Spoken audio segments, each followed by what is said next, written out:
วทนาเวทนาแล้วก็โดนมา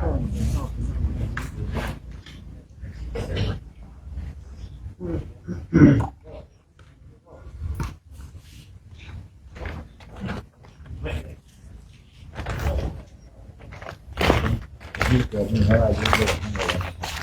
ไม่เท่ากันแต่แก่เดือนกับผมแต่ถ้าบวชเนี่ยต้องแก่วันผมบวชเป็นมีนาเขาบวชวันไหนแล้วนะเป็นต้องเลยเมษาไป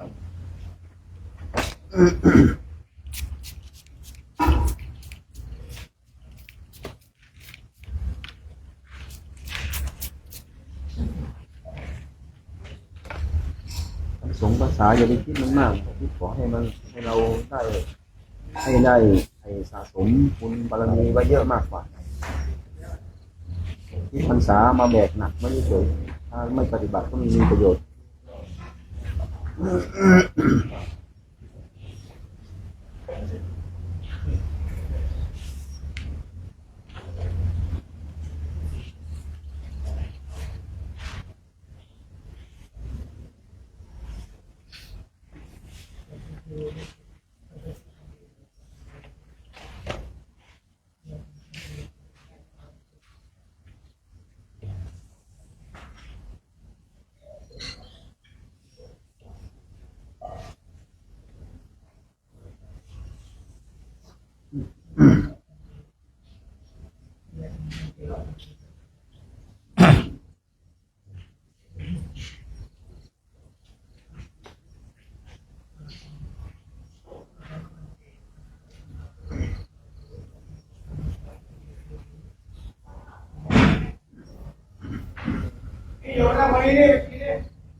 สองสาม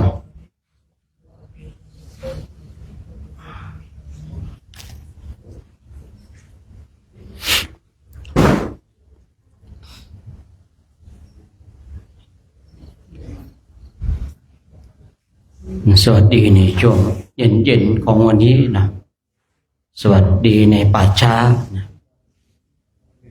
ป่าช้าหรือวัดเราก็ยังทำหน้าที่ของเราต่อไปจะป่าช้าก็ดีวัดก็ดีเนาะดีทั้งหมดแหละถ้าเราได้สร้างความเพียรถ้าเราได้เจริญจิตตภาวนากันเพราะว่าการที่เราออกมาจาริกเช่นนี้เจตนาของเราเพื่อการฝึกฝนการอบรมผลพลอยได้คือเราจะได้ไปจาริกที่ประเทศอินเดียและเนปาลอันนั้นเราผลพลอยได้นะส่วนสาระสำคัญคือการปฏิบัติการปฏิบัติธรรมกรรมฐานนี่เป็นสิ่งสำคัญเมื่อกี้นั่งคุยกับอาจารย์มณิษฐ์ศาสนาของเรามันก็เริ่มเสื่อมลงไป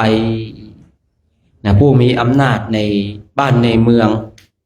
ในฝ่ายการปกครองของสงฆ์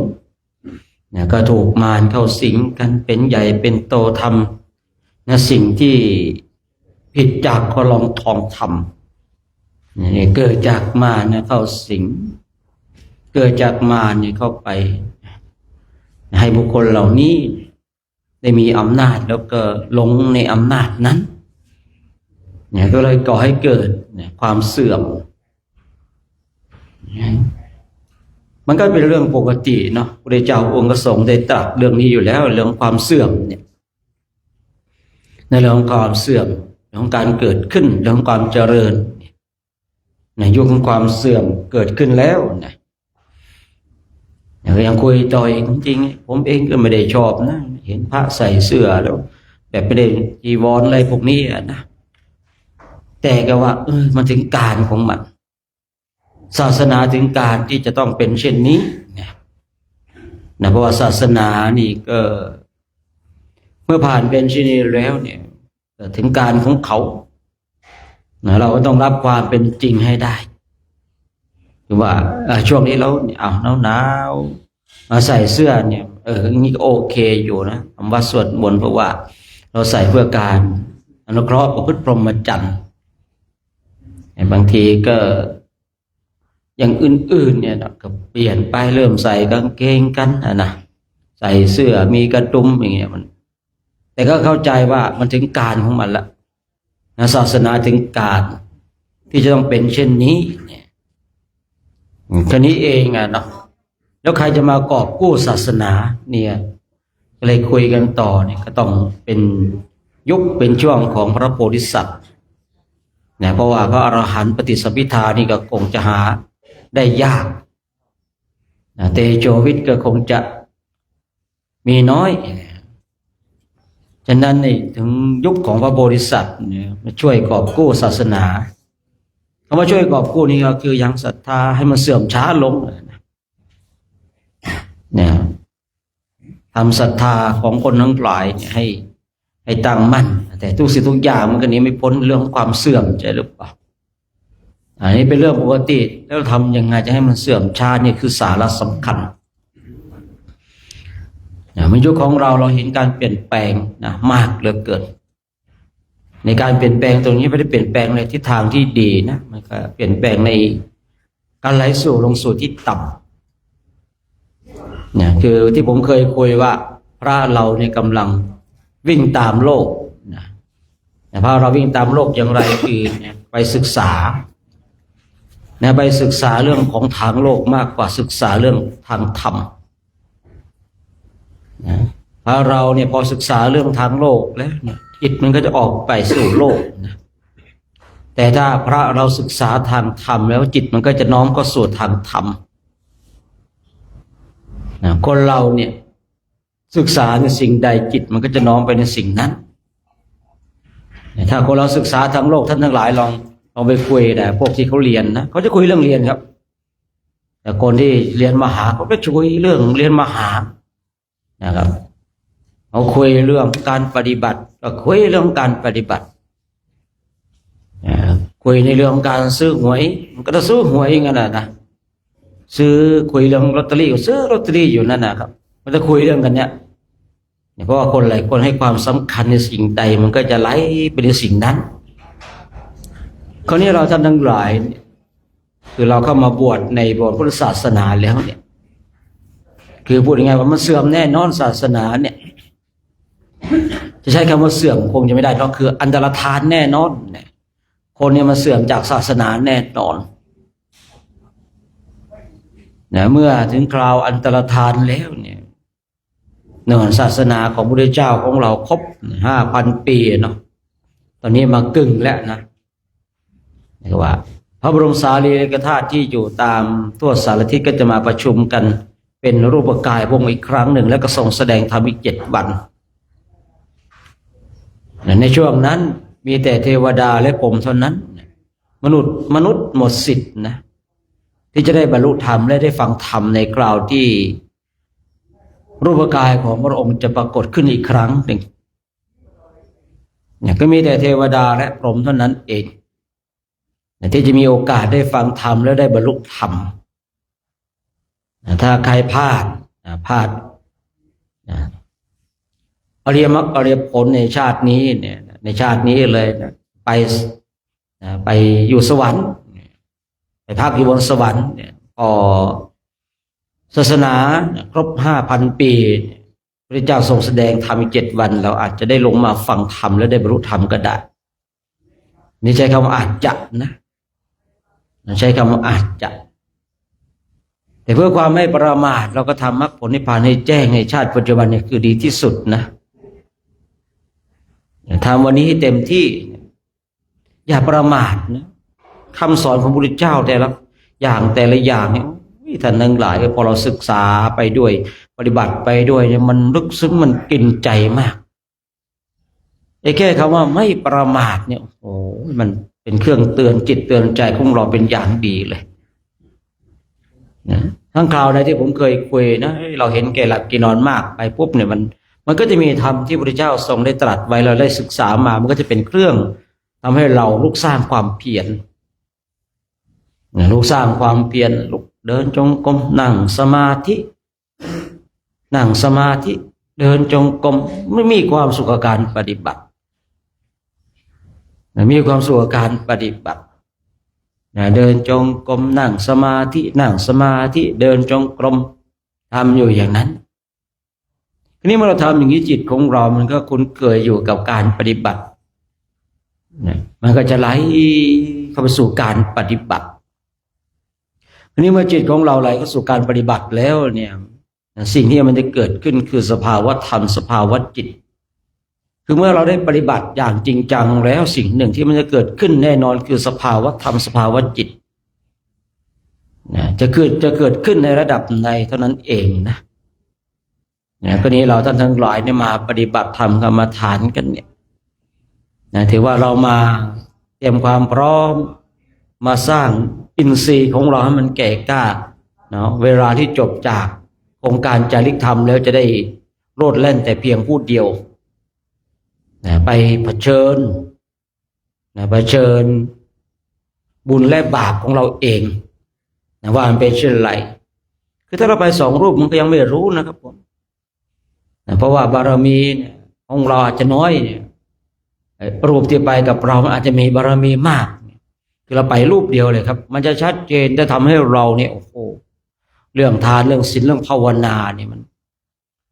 มันจะเป็นตัวชี้วัดอย่างดีเลยท่านทั้งหลายอย่างไปเนี่ยบางทีเราไปพักไปเด้อ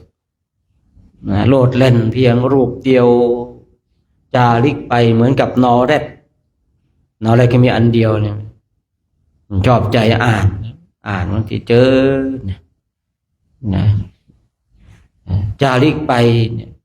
แต่เพียงผู้เดียวเนี่ยเหมือนกับนอแรดฉันนั้นเนี่ยนอแรดก็มีแค่อันเดียวจาริกไปตามสถานที่ต่างๆปฏิบัติไปเรื่อยเดินไปก็ปฏิบัติไปบางทีเราอยู่ที่วัดบางทีมันบังคับตัวเองไม่ได้เนาะผมเองก็ชอบจาริกไปเรื่อยๆไปตรงนั้นไปตรงนี้ไปตรงนี้ไปตรงนั้นไปเรื่อยๆเนี่ยพอไปแล้วมันคือมันได้อะไรหลายๆอย่างนะสิ่งที่เราไม่รู้นะเราก็จะรู้นะสิ่งที่เราจะไม่เข้าใจมันก็จะเข้าใจสิ่งที่เราไม่เห็นแล้วเราก็ได้เห็น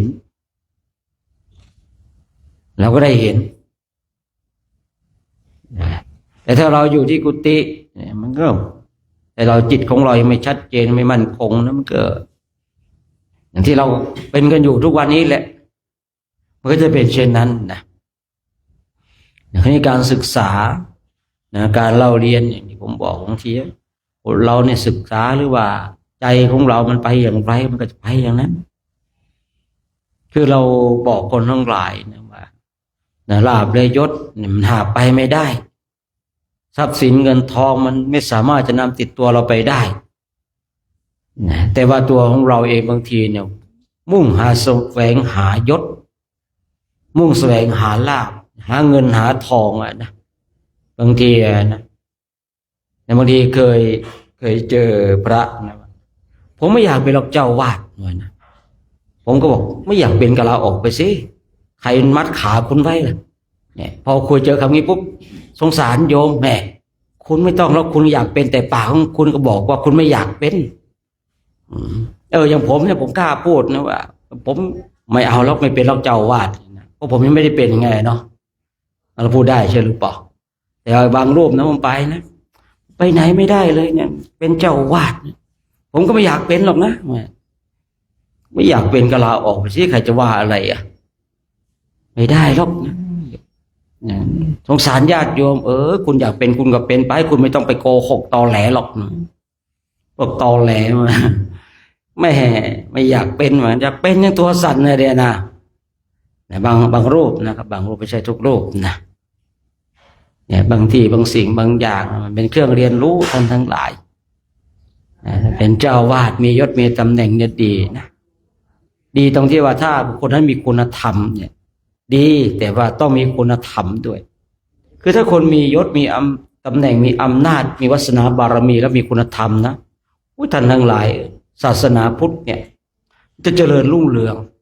จะไม่บอบช้ำแบบนี้แต่ณเวลานี้เนี่ยคนมียศมีตำแหน่งมีคนรู้จักมากมันมีผลประโยชน์เข้ามา เนี่ยเมื่อมีผลประโยชน์เข้ามาเมื่อใดก็ตามเนี่ยพระเราเนี่ยมีโยมเข้ามาเพื่อผลประโยชน์เนี่ยความชิบหายมันเกิดขึ้นแล้วเนี่ยพระเรานะถ้าว่าเราเนี่ยมีญาติโยมเข้ามาเดี๋ยวก็มาขอหลวงขอนี่นะขอช่วยสร้างนู่นสร้างเนี่ยความชิบหายมันเกิดขึ้นแล้วไม่ใช่ว่าไม่ดีนะท่านทั้งหลายดี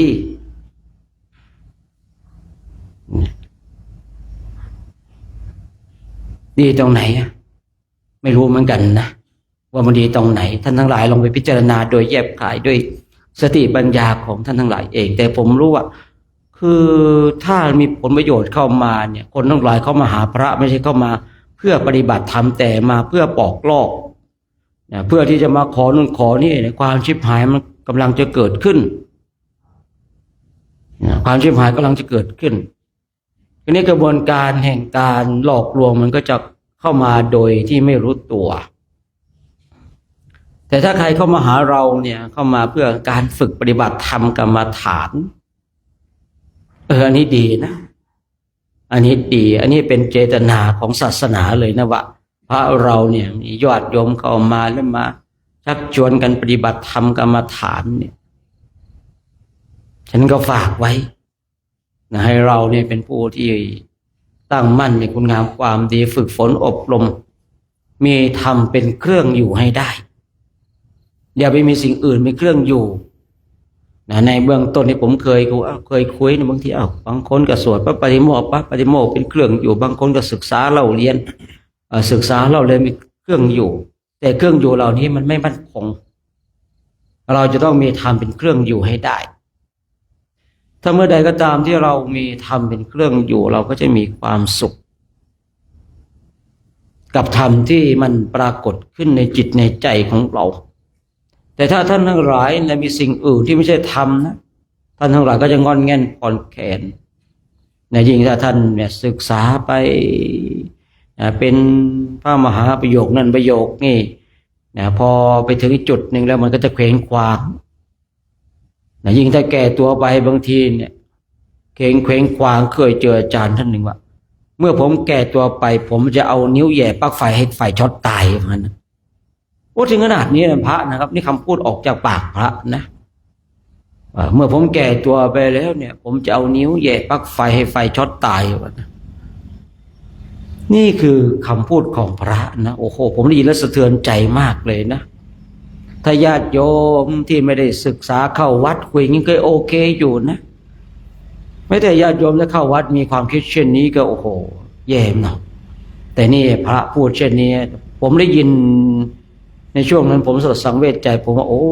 นี่แหละเนาะบวชมาแล้วไม่มีธรรมเป็นเครื่องอยู่นะมีแต่ลาภสักการะเป็นเครื่องอยู่นะพอวันหนึ่งแล้วมันไม่มีสิ่งเหล่านี้มันก็เลยเคว้งคว้างนะเมื่อเคว้งคว้างแล้วก็ทำให้ตนเองเนี่ยเบื่อหน่ายไปบางคนก็ฆ่าตัวตายไปฉะนั้นก็ฝากไว้เนาะ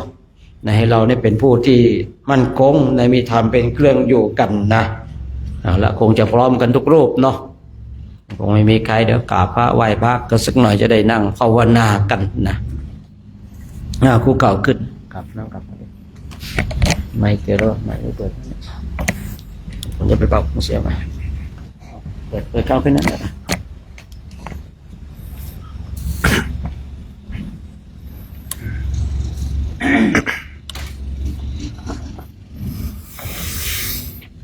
อะระหังสัมมาสัมพุทโธภะคะวาพุทธังภะคะวันตังอภิวาเทมิกราสวากาโตภะคะวะตาธัมโมธัมมังนามัสสามิกราสุปฏิปันโนภะคะวะโตสาวกสังโฆสังฆังนามามิครับ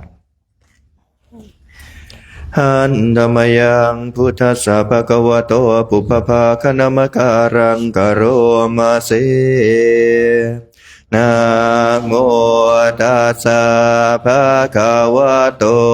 อะระหะโตสัมมาสัมพุทธัสสะนะโมตัสสะภะคะวะโตอะระหะโตสัมมาสัมพุทธัสสะนะโมตัสสะภะคะวะโตอะระหะโตสัมมาสัมพุทธัสสะอิมังกัมมัฏฐานังอธิฐามิทุติยัมปิอิมังกัมมัฏฐานังอธิฐามิตติยัมปิอิมังกัมมัฏฐานังอธิฐามิกราบกราบกราบ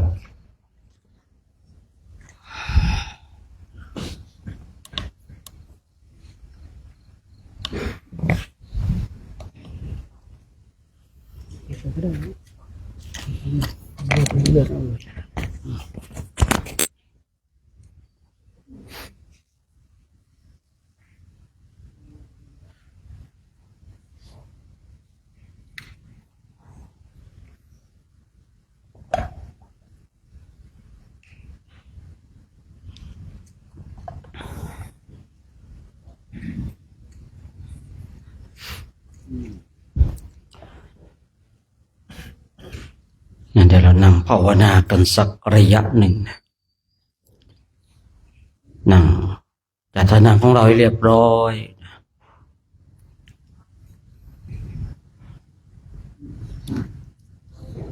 บางทีเราบางทีป่าจาก็ดีแบบนี้นะเพราะว่า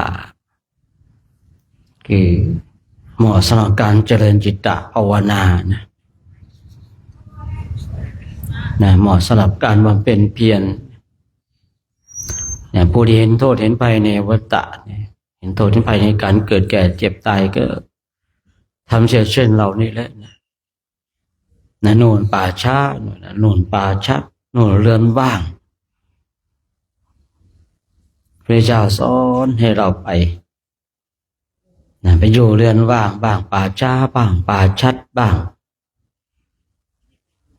ป่าเขาลำเนาไพรบ้าง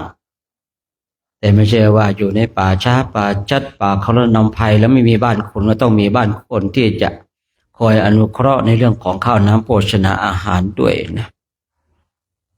คือบางคนบางท่านบอกว่าการปฏิบัติธรรมในป่าต้องไปในป่าแต่ถ้าป่านั้นไม่เหมาะแก่การเจริญสมณธรรมเช่นไม่มีที่บิณฑบาตไม่มีข้าวน้ำโภชนาอาหารป่านั้นก็ไม่ใช่รมณียสถานสำหรับนักปฏิบัติธรรมคือการปฏิบัติธรรมกรรมฐานพระพุทธเจ้าพระองค์ก็ได้ทรงชี้แนะบอกกล่าวไว้กับเราแล้วว่าเราควรอยู่ตรงไหนการปฏิบัติธรรมกรรมฐานในการเดินจงกรมในการนั่งสมาธิเนี่ยคือเป็นสิ่งที่สำคัญมากๆเลยนะที่เราจะต้องมาทำให้มากเจริญให้มากซึ่งกรรมฐานบทใดบทหนึ่งกองใดกองหนึ่งที่เราได้ศึกษาและเรียนรู้มาผมขอยืนยันว่าถ้าเราเข้าใจกรรมฐานกองใดกองหนึ่งบทใดบทหนึ่งที่เหลือไม่ใช่เรื่องยากสาระสำคัญคือเรายังไม่เข้าใจนี่แหละแต่สิ่งเหล่านี้มันก็ไม่เกินความเพียรของผู้ที่มีความเพียรเราเพียรเท่านี้อย่าเราไม่รู้เราก็ต้องเพิ่มความเพียรของเราให้มากยิ่งขึ้นไปเพราะไม่เห็นคุณในการเพิ่มความเพียรที่ผมกล้าพูดได้ว่าถ้าเราปฏิบัติเพียงเท่านี้เราไม่รู้เราต้องเพิ่มความเพียรให้มันมากยิ่งกว่านี้มันทำให้ผมเข้าใจ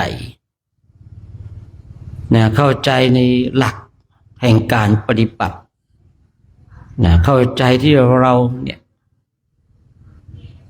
รู้ในสิ่งใดชัดเจนในสิ่งใดและสิ่งที่เรารู้นั้นเป็นเช่นใดเพราะอาศัยความเพียรความเพียรพยายามที่จะเพียรเพ่ง ทำลายอาสวะกิเลสทั้งหลายที่มันนอนเนื่องอยู่ในจิตตสันดานของเรามาเพียรทำลายกิเลสกันนะมีบางคนบางท่านช่างโง่เขาเบามันอย่าถามว่ากิเลสมันอยู่ตรงไหนเนี่ยเมื่อคนไม่ปฏิบัติแต่ก็อยากรู้คือผู้ที่ปฏิบัติเนี่ยก็จะรู้เองว่ากิเลสมันอยู่ตรงไหนมันบอกกันไม่ได้หรอกโดยสภาวะแห่งการปฏิบัติแต่ถ้าว่าโดยบัญญัติโดยสัญญาก็อาจจะบอกกันได้แต่พอเข้าสู่ภาวะของการปฏิบัติแล้วเราจะรู้ด้วยตัวของเราเองคือคนไม่ปฏิบัติมันก็สงสัยกิเลสอยู่ตรงไหนอ่ะมันทำลายได้ไหมมันดับได้ไหมมันดับอย่างไรทำลายอย่างไรมีคนมากเหลือเกินนะที่สอบถามผู้พูดเช่นนี้คือบางคนเนี่ยเราก็ตอบบางคนก็ไม่ตอบไอ้ที่เราไม่ตอบไม่ใช่เราไม่รู้บางทีตอบไปมันก็ไร้ประโยชน์คือท่านทั้งหลายต้องศึกษาคือบางครั้งเนี่ยมีคนถามเราเนี่ยที่เราไม่ตอบไม่ใช่ว่าเราไม่รู้นะแต่เมื่อตอบไปแล้วเนี่ยมันไม่เกิดประโยชน์ถึงคำตอบนั้นจะเป็นของจริงแต่คนที่ถามเรามันไม่ใช่คนจริงของจริงมีมากเหลือเกินคือบางคนบางท่านเนี่ยเขาไปหาครูบาอาจารย์ถาม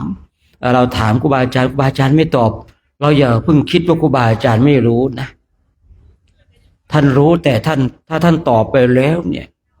ผู้ฟังเนี่ยมันไม่ได้สาระได้ประโยชน์อะไรเลยบางทีบางคนบางท่านเนี่ยอ่านมามากพออ่านมามากก็เอาสิ่งที่ตนเองอ่านเนี่ยไปถามคือเนี่ยเมื่อไปถามแล้วเนี่ยครูบาอาจารย์เนี่ยตอบด้วยผลแห่งการปฏิบัติตนเองอ่านมาคือเนี่ยอ่านมาแล้วเนี่ยโดยส่วนมากทุกคนก็จะมีคำตอบของตนเองเมื่อตนเองมีคำตอบของตนเองแล้วก็เนี่ยถามไปอย่างนั้นนะ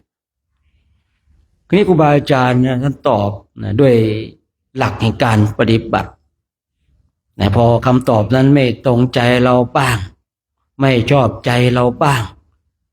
ไม่ตรงกับที่เราอ่านมาหรือว่าคิดมาเราก็คิดว่าครูบาอาจารย์เนี่ยไม่รู้แต่รู้ไม่จริงมันเป็นไปได้นะความคิดเช่นนี้คือผมเองเนี่ยตัวผมนะบางทีญาติโยมก็ถามอย่างนั้นอย่างนี้เนี่ยผมก็ไม่ตอบทุกคนนะครับทำไมผมไม่ตอบทุกคนเพราะตอบไปมันก็ไม่เกิดประโยชน์สำหรับคนนั้นทำไมไม่เกิดประโยชน์บางทีเขาก็ถามเพื่อที่จะหาเรื่องบาปสู้เราบางทีก็ยอมโง่ในสายตาคนอื่นแต่เราสามารถชนะใจตัวเองได้เราอาจจะเป็นบุคคลที่พ่ายแพ้ในสายตาคนอื่นแต่เราเป็นผู้ที่ชนะใจตัวเองได้เราอาจจะเป็นผู้ที่พ่ายแพ้ในสายตาคนอื่นโอ้ยคนนี้มันไม่รู้เรื่องรู้ราวแต่ความเป็นจริงเราชนะใจตนเองเราไม่ได้แสดงว่าเราเป็นผู้รู้แต่การที่เราจะตอบสิ่งหนึ่งสิ่งใดไปเนี่ยมันไม่เกิดประโยชน์สำหรับคนนั้นเพราะคำถามของเขาบางทีเขามีคำตอบแล้วเขาก็อยากจะหาเรื่องการฝึกปฏิบัติธรรมกรรมฐานมันจะทำให้เราเข้าใจทุกสิ่งทุกอย่างเข้าใจทุกสิ่งทุกอย่างเลยท่านทั้งหลายยิ่งเราฝึกฝนอบรมอย่างจริงจังเข้มงวดกับการปฏิบัติของเรานะมันจะชัดเจนอุปจารสมาธิมันจะชัดเจนอัปปนาสมาธิมันจะชัดเจนในฌาน1 2 3 4จนถึงอรูปฌานแต่ถ้าบุคคลนั้นมีวาสนาที่เกี่ยวกับสมาธินะแต่ถ้าคนที่มีวาสนาเกี่ยวกับสมาธิเขาก็จะชัดเจนในระดับอุปจารสมาธิมันจะชัดเจนอยู่ตลอดเวลาสติสัมปชัญญะ เมื่อเช้าก็นั่งคุยกับพระเดชพระคุณหลวงพ่อว่าเดี๋ยวนี้ผมช่วงหลังเนี่ยนะคือพูดง่ายๆว่าพระอุปถากเขาชอบยั่วให้เราโกรธการกระทำเขาชอบยั่วให้เราโกรธนะทั้งที่เขาไม่ได้ตั้งใจหรอกนะแต่ว่ามันเป็นเหมือนบททดสอบท่านทั้งหลายคือการกระทำเขาบางอย่างเนี่ยมันยั่วให้เราโกรธแต่เราก็ไม่หลงในเรื่องของมารไม่ใช่ว่าเขาเป็นมารนะแต่ว่าคือมารเนี่ยผมเข้าใจในเรื่องของมารบางทีมารมันเข้าสิงคนได้นะมันสามารถที่จะมายั่วยวนกวนประสาทเราได้มาในรูปแบบต่างๆนะชัดเจนในเรื่องของมารนี่คุยกับเดชพระคุณหลวงพ่อเมื่อเช้านะช่วงหลังให้ผมเนี่ยคือมันมีสติเร็วขึ้นไวขึ้นมันรู้ว่าตัวเองจะโกรธมันแล้วมันหายไม่เหมือนสมัยก่อนนะสมัยก่อนนี่โกรธนะโกรธจนรุนแรงนะช่วงหลังโกรธไหมมันก็มีแต่มันมีสติได้เร็วมากเลยนะเห็นการเปลี่ยนแปลงของจิตของตนเองช่วงหลังนี่มันเร็วมากนะคุยกับพระเดชพระคุณหลวงพ่อเมื่อเช้าแล้วก็คุยอีกหลายๆเรื่องนะปกติผมก็ไม่ได้คุยกับหลวงพ่อนะครับนะก็ไม่ค่อยได้คุยกันอยู่ด้วยกันก็ไม่ได้คุยกันเท่าไหร่จะได้คุยกันก็ตอนฉันข้าวแบบนี้ก็ได้คุยกันอยู่จิตของเราฝึกฝนอบรมก็จะชำนาญแล้วชัดเจนคราวนี้เมื่อเราชัดเจนบ่อยเข้ามรรคผลนิพพานนี่จริงที่ผมบอกว่ามันเป็นเรื่องง่ายก็ว่าง่ายเรื่องยากก็ยาก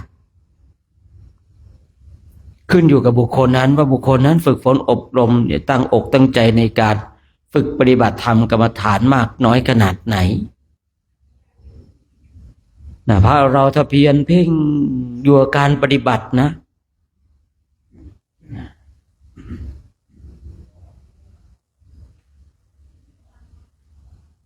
พุทธศาสนาจะไม่เป็นเช่นนี้นะแต่เพราะว่าบางทีเนี่ยเราก็เพียรเพ่งไปศึกษาทางโลกมากกว่าทางธรรม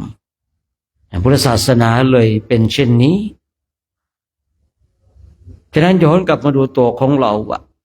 เราบวชมาเนี่ยเพื่ออะไรหาคำตอบให้กับตัวเองให้ได้ผมเคยคุยผมไม่อยากให้พระศึกแต่ว่า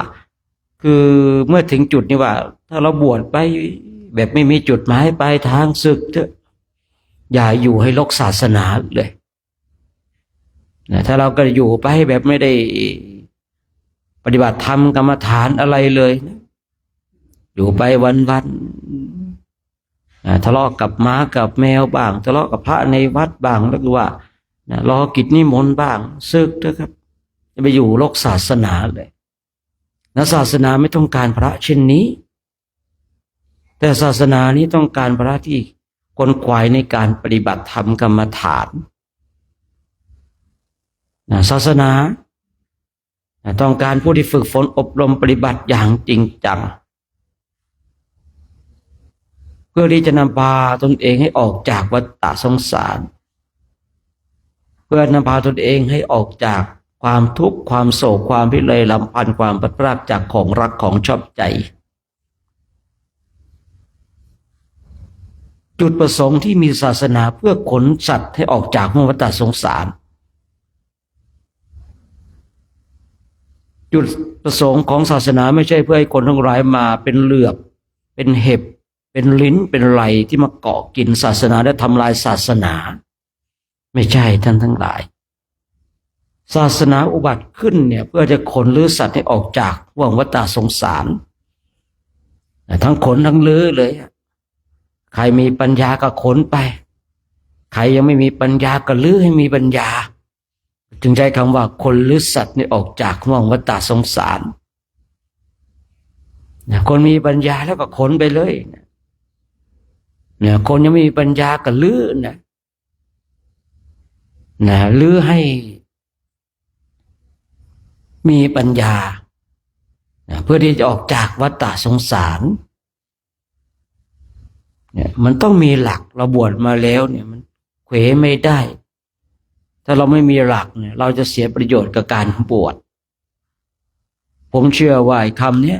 ที่ผมพูดบ่อยๆเราท่านทั้งหลายก็ได้ยินบ่อยการบวชที่ย่อหย่อนย่อมนำโทษมาให้ดุดนะมือเราจับนะหญ้าคาไม่ดีหญ้าคาย่อมบาดมือฉันนั้นในการบวชที่ย่อหย่อน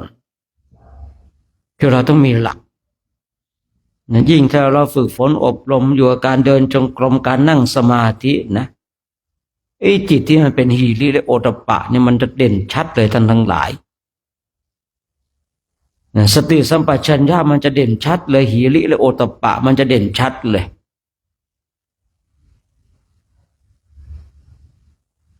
แต่ทางนี้ทั้งนั้นเพราะว่าพระเราเนี่ยหมกมุ่นอยู่กับโลกมากเกินไปเลยทิ้งในการปฏิบัติพอทิ้งการปฏิบัติแล้วเนี่ยตัวเองก็สมาธิไม่มีเมื่อไม่มีสมาธิสติสัมปชัญญะมันก็ไม่มี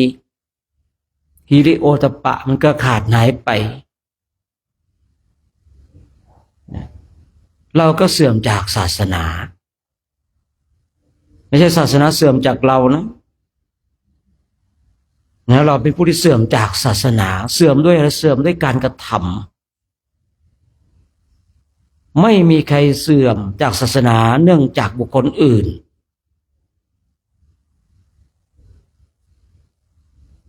มีแต่การกระทำของเราเท่านั้นที่ทำให้เราเสื่อมณเวลานี้ถ้าขึ้นชื่อว่าเราเนี่ยกำลังคือก่อนหน้านั้นมันมืดเนี่ยตอนนี้กำลังจะสว่างที่บอกมืดมาสว่างไปสว่างมามืดไปมืดมามืดไปสว่างมาสว่างไปเนี่ยนะคำนี้ก็มีในพระไตรปิฎกอยู่นะพระเจ้าทรงยกในเรื่องทั้งหลายว่าบุคคลเราเนี่ยบางคนเนี่ยมืดมาสว่างไปเนี่ยคือมืดมาสว่างไปเช่นไรคือเกิดมาแล้วเนี่ยอย่าอาจจะอยู่ในตระกูลที่เป็นมิจฉาทิฏฐิเราเนี่ยเกิดมาแล้วทำนู่นทำนี่หลากหลายอย่างทำสิ่งที่ไม่ดีตั้งหลายอย่างแต่พอเราได้มาศึกษาในหลักธรรมคำสั่งสอนเราทิ้งสิ่งเหล่านั้นแล้วมาตั้งอกตั้งใจในการปฏิบัติก็เลยว่ามืดมาแล้วสว่างไปเนี่ยมืดมาสว่างไปแต่บางคนก็สว่างมานะจะเกิดในตระกูลที่ดีเกิดอยู่ในตระกูลที่เป็นสัมมาทิฏฐิถูกได้นำพาเข้าวัดตั้งแต่เด็ก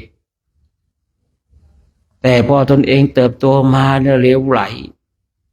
ไม่ได้สนใจศาสนาไปสนใจแต่สิ่งอื่นๆก็เลยว่ามืดสว่างมาแล้วมืดไปน่ากลัวเหลือเกินคนเช่นนี้แต่สิ่งที่น่ากลัวสูงสุดคือมืดมาแล้วมืดไปอันนี้น่ากลัวสุดเลยสิ่งที่ดีที่สุดคือสว่างมาแล้วก็สว่างไปเนี่ยการกระทำของเราเนี่ยมันจะนำพาให้เราเนี่ยเป็นผู้ที่มืดไปหรือว่าสว่างไปล่ะณเวลานี้เป็นเครื่องตัดสินการกระทำของเราเป็นเครื่องตัดสินว่าเราเนี่ยจะเป็นผู้ที่มืดไปหรือว่าสว่างไปก่อนหน้านั้นไม่รู้ว่าเราจะสว่างมาหรือว่ามืดมาแต่นับตั้งแต่วันเนี้ยมันจะเป็นจุด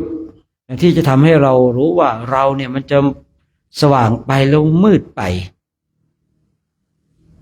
นะใช่ว่านุ่งผ้ากาสายะซึ่งเป็นธงชัยของพระอรหันต์แล้วจะขึ้นชื่อว่าสว่างไปไม่ใช่นะมันวัดกันที่การกระทำนะวัดกันที่การกระทำมันไม่ได้วัดที่คำพูดท่านทั้งหลายวัดที่การกระทำว่าเราเนี่ยเป็นผู้ที่ภาคเพียรภาวนามากน้อยขนาดไหนนะเราตั้งอกตั้งใจนั่งนะดูจิตดูใจของเรามากน้อยขนาดไหนเพียรเพ่งอยู่กับการปฏิบัติธรรมกรรมฐานนะผมเคยพูดว่าถ้าเราอยากได้สมาธิเนี่ย7 วันมันก็ได้แล้วท่านลองไปทำดูก็ได้นะไม่ต้องไปคุกคีไม่ต้องไปเล่นโทรศัพท์ พูดคุยให้มันน้อยที่สุดเวลาพูดคุยก็มีสติมีสัมปชัญญะอยู่ตามป่าตามเขา7 วันรู้เรื่องครับรู้เรื่องเลย7 วันรู้เรื่องเลยก็นี่ก็ขึ้นอยู่ว่าบุคคลนั้นเนี่ยมีวาสนาบารมีมากน้อยขนาดไหนเท่านั้นเองอยู่ตามป่าตามเขาแล้วเรานั่งบำเพ็ญเพียรภาวนาพูดน้อยไม่ต้องเล่นโทรศัพท์ไม่ต้องไปสนใจยุ่งในสิ่งทั้งหลาย7 วันรู้เรื่องท่านทั้งหลายแต่ทั้งนี้ทั้งนั้นบางทีเราอาจจะไปปฏิบัติอย่างเงี้ยนะเราก็ไม่ได้ปฏิบัติอย่างจริงจังอย่างเงี้ยนะฉะนั้นก็ฝากไว้ว่าให้เราเนี่ยเป็นผู้ที่มีความภาคเพียรภาวนานั่งดูจิตดูใจไปเถอะนั่งดูจิตที่มันเกิดขึ้นตั้งอยู่ดับไปนั่งดูรู้อยู่อย่างเนี้ยนะเราอย่าคิดว่ามันนั่งดูแบบนี้มันคงไม่ได้บรรลุธรรมแล้วมันต้องยกจิตพิจารณาเนี่ยอย่าไปคิดเช่นนั้นท่านทั้งหลายทราบหรือเปล่าว่าในขณะที่เรานั่งดูจิตที่มันเกิดขึ้นตั้งอยู่ดับไปเนี่ยหรือว่าเรานั่งดูอาการท้องพองท้องยุบหรือว่านั่งดูลมหายใจเข้าออกเนี่ยมันเป็นจุดเริ่มต้นที่ดีนะและเป็นสิ่งที่เราจะต้องทำถ้าเราไม่ทำตรงนี้ถ้าเราไม่ชัดเจนตรงนี้อาจจะยกจิตขึ้นพิจารณาเลยจิตไม่มีกำลังท่านทั้งหลาย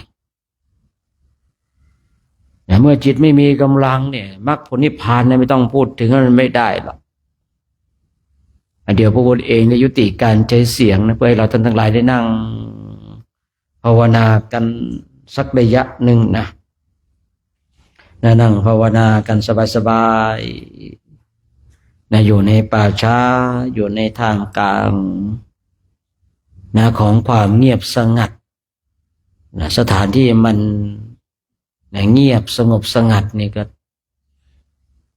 ก็ไม่อยากพูดคุยอะไรมากมายนะเพราะว่าอยากจะให้เรานั่งว่าเป็นเพียรภาวนากันไป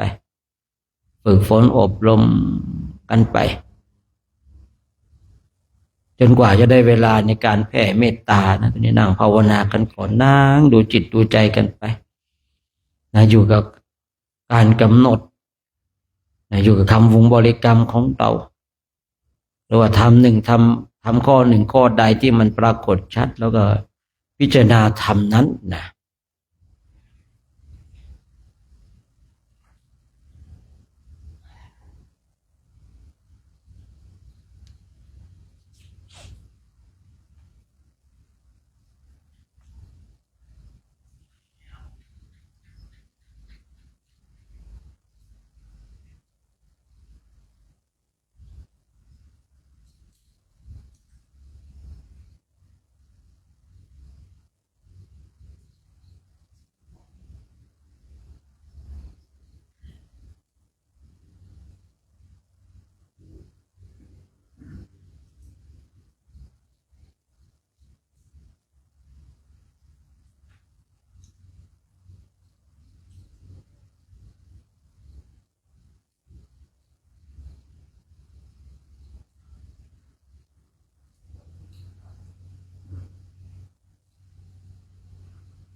อ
เต้าหู้5 ชุดน้ำฟักทอง2แล้วก็น้ำเต้าหู้5 ชุดน้ำขิง2 ชุด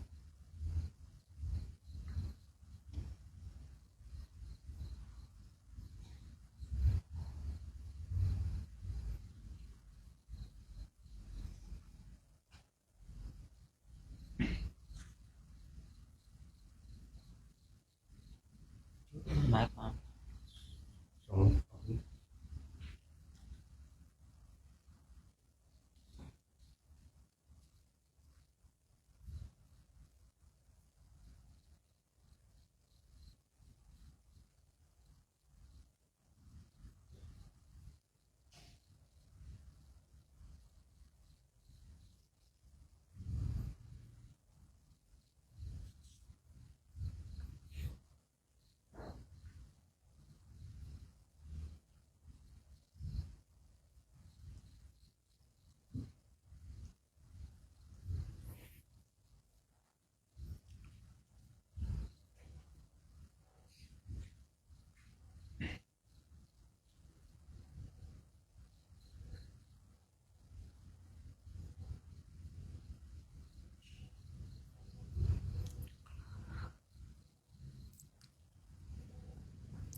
การเลิกจิตตภาวนาในช่วงนี้ก็สมควรแก่เวลานะให้เราท่านทั้งหลายทำความสึกตัวพร้อมน้อมจิตน้อมใจจิตที่เป็นบุญเป็นกุศลเราจะได้ร่วมกันแผ่เมตตาให้กับสรรพสัตว์ทั้งหลายที่เป็นเพื่อนทุกข์เกิดแก่เจ็บตายของเราสัตว์ใดที่มีความทุกข์ขอให้พ้นจากทุกข์สัตว์ใดที่มีความสุขขอให้สุขจริงๆขึ้นไปนะสัพเพสัตตาอาเวราโหนตุขอสัพพสัตว์ทั้งหลายทั้งปวงที่เป็นเพื่อนทุกข์เกิดแก่เจ็บตายด้วยการทั้งหมดทั้งสิ้นจงเป็นสุขเถิดอย่าได้เป็นต่อกันและกันเลยอาพยาปาชาโหนตุเป็นสุขเถิดอย่าได้บาดเบียดเบียนซึ่งกันและกันเลยอานิคาโหนตุจงเป็นสุขเถิดอย่าได้ความทุกข์กายทุกข์ใจเลยโสขิอัตตานาปริหารันตุจงมีแต่ความสุขกายสุขใจรักษาตนให้รอดพ้นจากทุกข์โทษเวรภัยอันตรายทั้งปวงจงทุกข์ทั่วหน้าเถิดกาตังปุญญาภารังไมสาเพภาคียปวันตุเตขอสัพพสัตว์ทั้งหลายทั้งปวงเหล่านั้นจงเป็นผู้มีส่วนได้เสวยผลบุญที่ข้าพเจ้าทั้งหลายได้บำเพ็ญแล้วนี้เถิดครับสาธุโมทนาเนาะไอ้ข่าวน้ำปานะมีหลายอย่างเอาสักชุดหนึ่งก่อนนะเอาน้ำเต้าหู้มาก่อนเนาะก่อนที่จะทำวัดสวดมนต์เนี่ยดื่มน้ำปานะก่อนนะ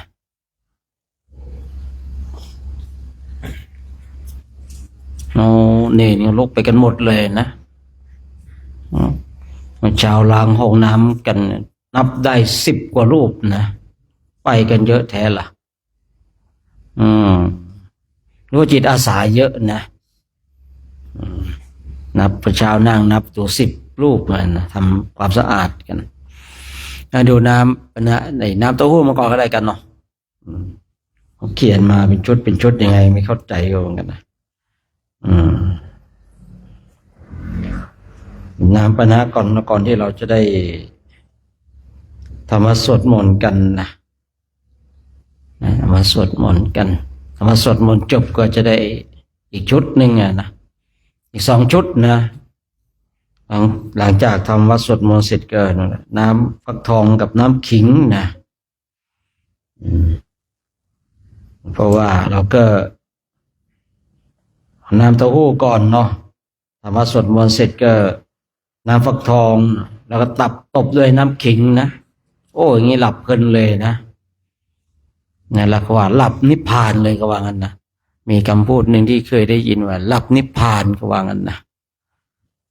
หลับเดี๋ยวน้ำปะนะกันเนี่ยนะถวายกัน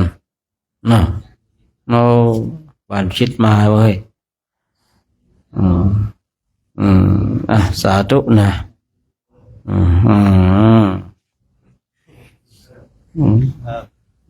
ออก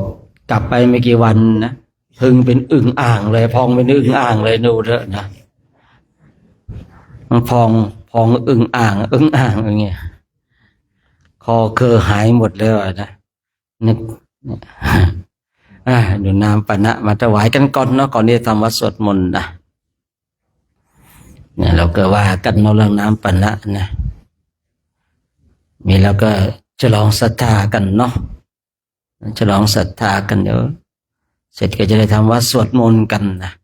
อันนี้ดีเนาะทำอยู่ในป่าช้าเนี่ยร่มด้วยเนาะพื้นที่ดีเนี่ยปานิสงส์คงเกิดแล้วเนาะทีแรกมันไม่ค่อยจะเจอแบบนี้นะในช่วงหลังรู้สึกว่าอานิสงส์เกิดเนี่ยลูกไก่ไม่ได้ไปเกิดเป็นดาวนอนแต่ว่าเรานี่แหละผลบุญที่เราได้ทำกันเนี่ยนะผลบุญได้ทำกันขนขวายกันทำสิ่งที่ดีกันในป่าช้าภาคเหนือเนี่ยเมื่อก่อนผมขึ้นมาภาคเหนือใหม่ๆผมว่าโอ้เดี๋ยวต่อไปจะมาตายทางเหนือว่านะเมื่อก่อนขึ้นมาไม่คิดว่าตัวเองจะมาอยู่ทางนี้นะขึ้นมาปี2544นะ44เนี่ยไปนนแม่สายก่อนเลยครับนะโอ้เราเป็นเด็กบ้านนอกเนาะมาแล้วพอไปป่าช้าเห็นป่าช้าสวยเดี๋ยวจะมาตายที่ภาคเหนือเหมือนกันนะจิตมันคิดอย่างนั้นนะไม่คิดว่าตัวเองจะมาอยู่ทางเหนือนะไม่คิดไม่ฝันว่าจะมาอยู่เชียงรายอีท่าอะไรไม่รู้นะมาอยู่เชียงรายได้นะ20 กว่าปีแล้วนะไม่รู้กรรมมันจะซัดไปทางอีกก็เปล่าก็ไม่รู้นะแบบกรรมเนี่ยเป็นเครื่องในการเป็นแดนเกิดนะการเป็นแดนเกิดกรรมเป็นเผ่าพันธุ์กรรมเป็นพวกพ้องเนี่ยหรือกรรมมันจะพาเราไปเกิดตรงไหนก็ไม่รู้นะตอนนี้พามาอยู่ที่เชียงรายแล้วนะเพื่อนกันมาพร้อมกันนะมาไปศึกษาจากไหนไม่รู้นะว่า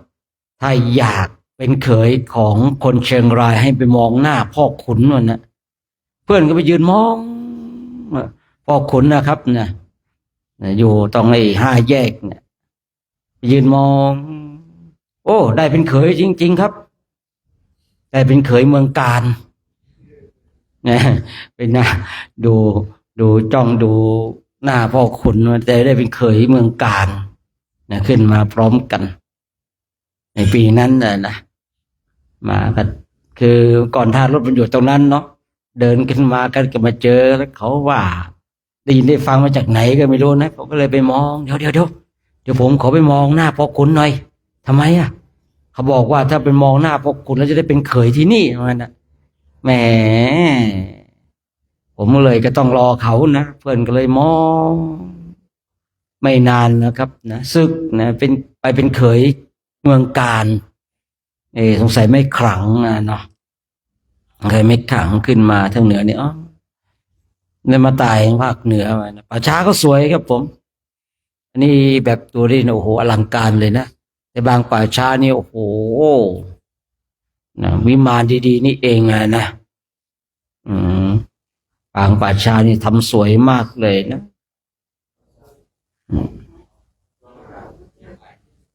ฮะไงพี่ธรรมะอะไรโอว่าไง ฮะเหยือกไม่ครบเอามันไปไหนอ่ะมาถามอาจารย์จะรู้ได้ยังไงอ่ะชีวิตนี้เขาอาจารย์ยังไม่รู้เลยว่าอะไรอยู่ตรงไหนนะโยมก็ทำน้ำปานาเนี่ยอาจารย์คุยกับญาติโยมเนี่ยไม่ถึง50 คำมั้งเนี่ยมาทุดงเนี่ยนะนอกนั้นนะเราให้ตะปันเอวังโหนตุอาจในวันนี้ก็เป็นวันดีทุกวันมันหายไปไหนเราดูดินะดูกับท่านกันก็เดือกเดียวก็เดือกกันนั่นไปนะวาสนาตาประหยัดเด้อเหยือกหายเนี่ยต้องเพิ่มแล้วต้องเพิ่มบุญแล้วนะต้องเพิ่มแล้วนะต้องซื้อแล้วนะถวายแต่ค่าน้ำปานะไม่ถวายค่าเหยือกเลยนะ มาแล้วนะ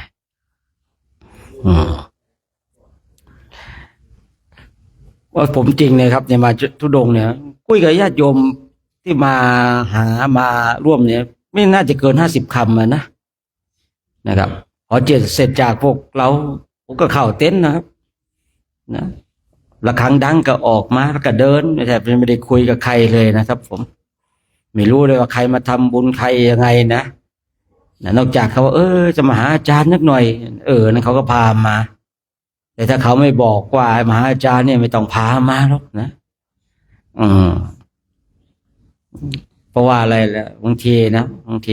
ตะปันนี่เขาหน้าแก่ไงเนาะคือแบบดูแล้วมีแบบสง่าราศีไงนะไปต้อนรับญาติโยมดีนะเรานี่มันยังหน้ายังหนุ่มอยู่นะก็เลยต้อนรับญาติโยมไม่ค่อยเก่งนะงนเจ้ามันนั่งหลับนะก็มีกล้องเลยนะหมุนไปหมุนมาอยู่นะส่องดูสินะหลายตัวเลยเนี่ยมีกล้องไอ้ตัวนี้นี่มีกล้องด้วยนะแต่ผมบอกนะเดี๋ยวนี้จะไปฉี่ที่ไหนคุณดูกล้องให้ดีด้วยนะคุณไม่เลิกสุ่ม 4 สุ่ม 5แล้วกล้องวงจรปิดเนี่ยฮะไม่ได้หรอกนะอันตรายนักแลในยุคปัจจุบันนี่นะอย่าเชียวนะไปฉี่มัน4 สุ่ม 5นะบางทีนะผมไม่จะฉี่นะครับผมมองรอบทิศทางเลยนะไม่ได้หรอกนะโดนนะอันนี้ก็มีอยู่ละมั้งเนี่ยล็อกแรกอยู่มั้งเนี่ยเนี่ยมันจ้องหน้าผมแล้วเนี่ยเมื่อก่อนมันหุบไปทางโน้นนะสงสัยได้ยินมั้งนะน้ำปานะมาถวายได้โยมเด้อนั่นโอ้ยมีจริงด้วยหมุนไปหมุนมาจริงด้วยเนี่ยแสดงว่าฟังอยู่ครับ เนี่ยหมุนไปหมุนมาแสดงว่าฟังอยู่นะไม่รู้อยู่ตรงไหนกันไม่รู้เนาะน้ำปานะพร้อมกันหรือยังเนาะแหละยังเนาะเดี๋ยวจะได้ทำว่าสวดมนต์กันทำว่าสวดมนต์เสร็จก็จะได้ดูอีกทีเนาะดูเวลาก่อนพอเรามาถึงที่นี่แล้วเนาะมาถึงนี่กับปันฝ่าอุปสรรคมากันได้อย่างดีเลยนะร่วมด้วยช่วยกันเป็นอย่างดีเลยนะปีนี้รู้สึกว่าโอเคนะครับไม่มีอะไรมากมายนะไม่มีปัญหาอะไรนะราบลื่นนะไปได้ด้วยดีนะมาถึงตอนนี้แล้วก็ถือว่าแล้วท่านทั้งหลายนะถึงตอนนี้ก็ถือว่ามาถึงตอนนี้ก็สบายเตรียมตัวเข้าเส้นชัยอย่างเดียวเนาะวันหน้าเรียบร้อยแล้วเนาะเดี๋ยวเราก็ทำวัดสวดมนต์ไปหรือว่าน้ำขิงเยอะหรือเปล่าล่ะหมดยังตัวหูหมดยังเอาน้ำขิงมาได้ไหมพอสวดมนต์ไปมันจะได้ล่องคอนะไปเอาน้ำขิงเอาไปน้ำขิงก็อีกชุดไปน้ำขิงอันนี้น้ำขิงนี่จะเพิ่งดื่มนะเอาเทใส่แก้วก่อนพอเราทำวัดสวดมนต์ไปแล้วก็จิบไงจิบไปเดี๋ยวถ้าหมดแล้วก็ให้เนเดินเสิร์ฟยังไงเนาะมันก็โต๊ะจีนไงนะหมดเอาน้ำขิงอีกชุดหนึ่งก่อนนะ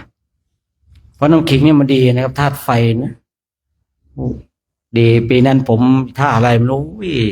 น้ำขิงนี่ดีนะโยมถวายน้ำขิงทุกวันตดลงมายังเป็นน้ำขิงเลยนะ พูดว่าดีนะโยมหวายกันเราก็ชอบอยู่แล้วน้ำขิงไงนะน้ำขิงดี สมัยก่อนมันซื้อเป็นซองๆมาเลยนะครับ ผมเพราะว่ามัน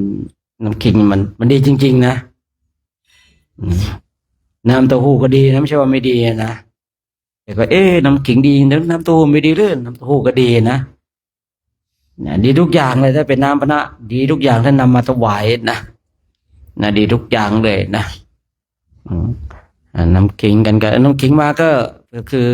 ใส่แก้วไว้เลยเนาะใส่แก้วใส่ไว้นะพอดีเราทำวัดสวดมนต์ไปก็จิบไปเรื่อยจิบไปเลยตอนนี้ก็โอเลยนะทำวัดไปจิบน้ำขิงไปพอทำวัดเสร็จปุ๊บน้ำฟักทองต่อให้เนาะโอ้ผู้มีบุญเนาะวันนี้ญาติโยมก็อยากได้บุญกับเราเนี่ยรู้สงสัยสงสัย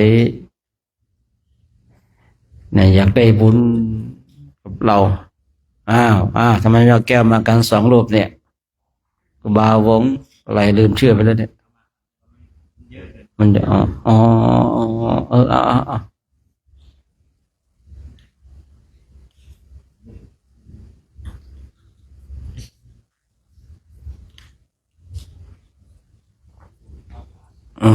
น้ำขิงกำลังพอดีนะไม่อ่อนไม่แก่นะถ้าแก่แล้วเผ็ดนะนี่กำลังพอดีน้ำปะนะเนาะไม่คิดถึงสมัยก่อนนะน้ำปะนะนี่หายากนะกว่าจะได้ดื่มเนี่ยโยมเข้าวัดดีนะสมัยก่อนเขาดีเดี๋ยวนี้สมัยนี้ก็เข้าดีเหมือนกันแบบเนี้ยแต่สมัยนี้รู้สึกว่าโยมเข้าวัดแล้วหิ้วน้ำปะนะมานะสมัยก่อนนะโยมเข้าวัดกันไม่ค่อยหิ้วน้ำปะนะมาหรอกนะไม่ค่อยได้หิ้วน้ำปะนะเพราะว่าน่าจะเป็นเกี่ยวกับคือคนเราศึกษาพุทธศาสนามากขึ้นนะเมื่อก่อนคำว่าพระธุดงค์เนี่ยไม่รู้จักแล้วครับผมสมัยก่อนคำว่าพระธุดงค์ไม่รู้จัก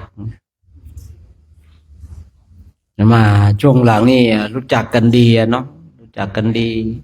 ญาติโยมก็รู้จักอุปถากพระเนี่ยก็เป็นความโชคดีเนาะของพระเราบางทีเนี่ยก็น้ำปะนะก็มีจีวรก็เนื้อดีนะครับผมจีวรก็เนื้อดีเนื้อละเอียดนุ่งห่มสบายนะสมัยก่อนเนี่ยจีวรเนี่ยไม่ใช่เนื้อละเอียดแบบนี้มีไม่กี่ผ้าแล้วครับผมนิยมนุ่งห่มผ้าฝ้ายกันอุ้ยหนาแล้วก็ลูกบวบแค่นี้ครับผมพันบวบทีนึง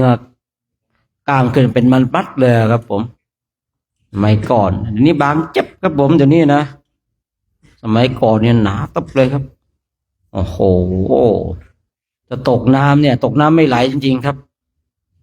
ตกไฟไม่เหลือไหม้ผ้าผืนใหญ่ไงนะตกน้ำไม่มีสิทธิ์ไหลแล้วครับผมจมมีพากันนะว่าดั้งเรือกันไปท่าอะไรไม่รู้เรือคว่ำมันก็เกือบตายกันเหมือนกันนะจีวรพอยิ่งดิ้นเนี่ยจีวรมันยิ่งพันนะครับผมใครเขาสอนนะใครเขาไม่บอกเรื่องไงว่าเวลาจะลงน้ำจะไปนุ่งห่มจีวรนะนุ่งห่มจีวรตายจริงๆนะท่านทั้งหลายนะคือถ้าเรานั่งเรือเนี่ยมันต้องเอาจีวรออกนะเพราะว่าเราไม่รู้ว่ามันจะล่มหรือเปล่านะเนี่ยเราต้องออกถ้าเราไม่เอาออกนะครับเนี่ยที่เรานุ่งกันแบบเนี้ยถ้าเรือมันล่มตกน้ำนะครับอย่าจะได้เป็นผีพระเฝ้าน้ำนะเดี๋ยวก็จะหลอกหลอนนะคุ้งพระผีอย่างเงี้ยเนาะโอ้โหถ้าไหวก็ยังในน้ำขิงไหวมาหรือยังเนี่ยมาแล้วผมหายไปช่วงหนึ่งนะคือเลยไม่เห็นเลยว่ามันมาหรือยังนะบางทีมันก็หายไปนะเดี๋ยวจะได้ทำว่าสวดมนต์กันเนาะดื่มน้ำขิงไปกันด้วยเด้อนะดื่มน้ำขิงไทยทำว่าสวดมนต์กันไปเนาะมีความสุขเนาะผู้มีบุญนะเดี๋ยวไว้ให้พ่อญาติโยมท่วงท้ายทีเดียวเลยเนาะทำวัดเดี๋ยวให้ท่านปิงเลยนำพาวันนี้จะฝากท่านปิงเลยนะเนี่ยหลังตอนนั้นหลังตอนที่สวดมนต์เสร็จเนี่ยจะฝากให้ไปช่วยสวดมนต์ด้วยนะโท โทษทานไม่ออกมาต้อนรับนะโดนหมดแล้วครับผมนะเดี๋ยวอันนี้มนต์เลยนะครับผมนะ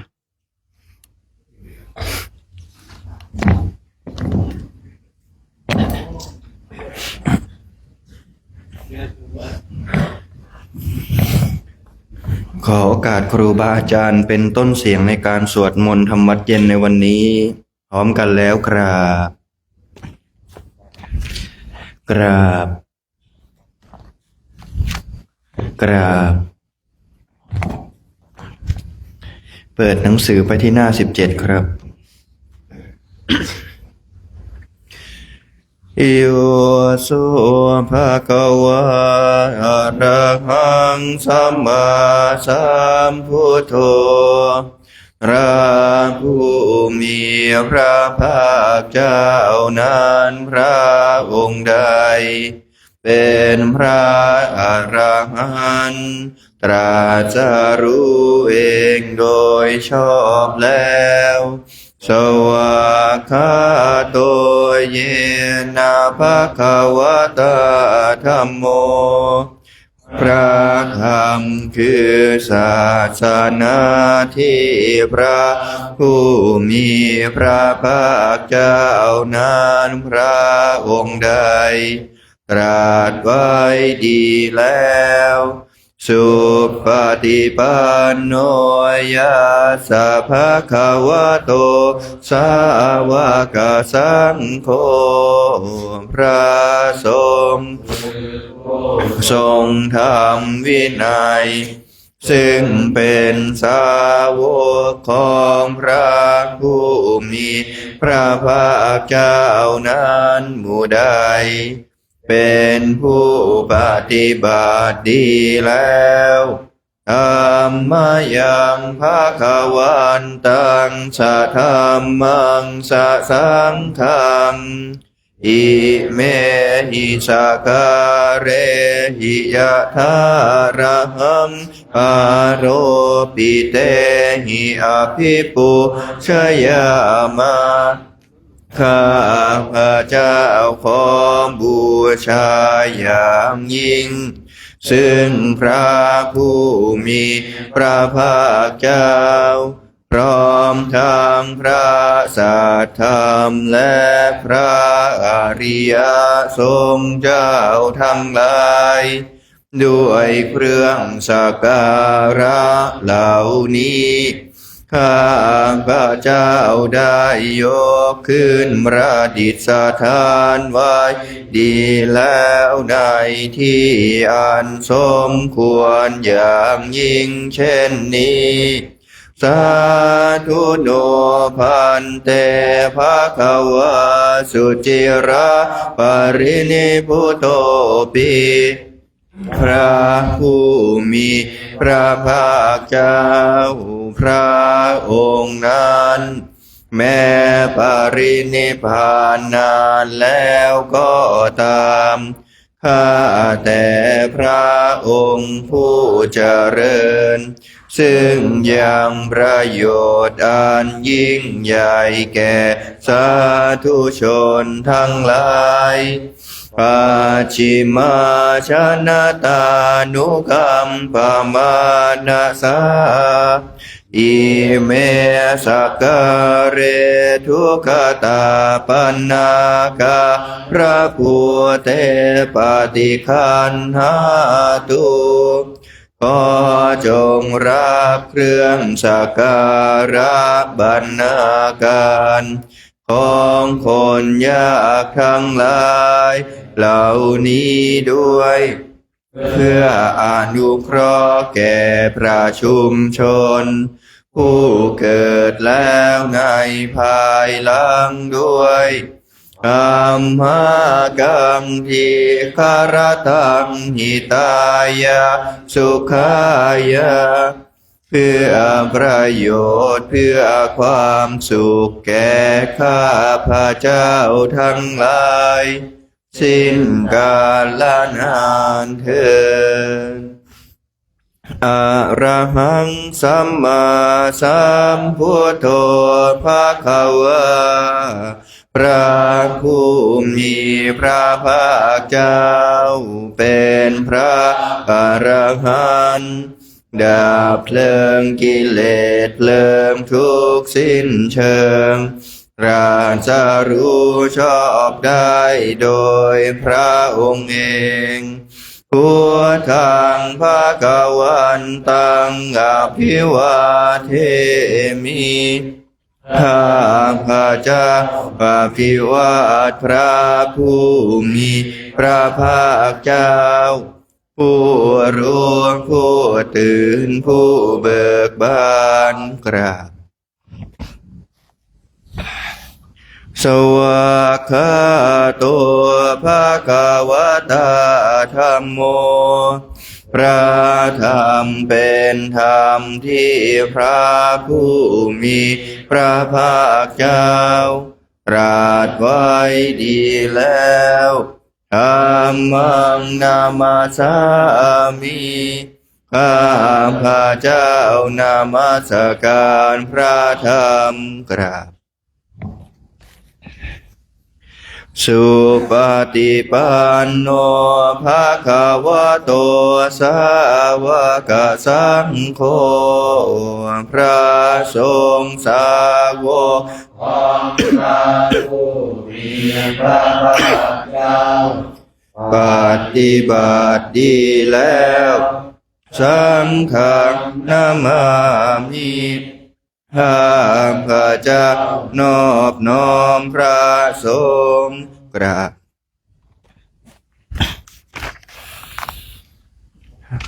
หันธรรมยังพุทธัสสะภะคะวะโตปุพพะกะนะมะการังกะโรมาเส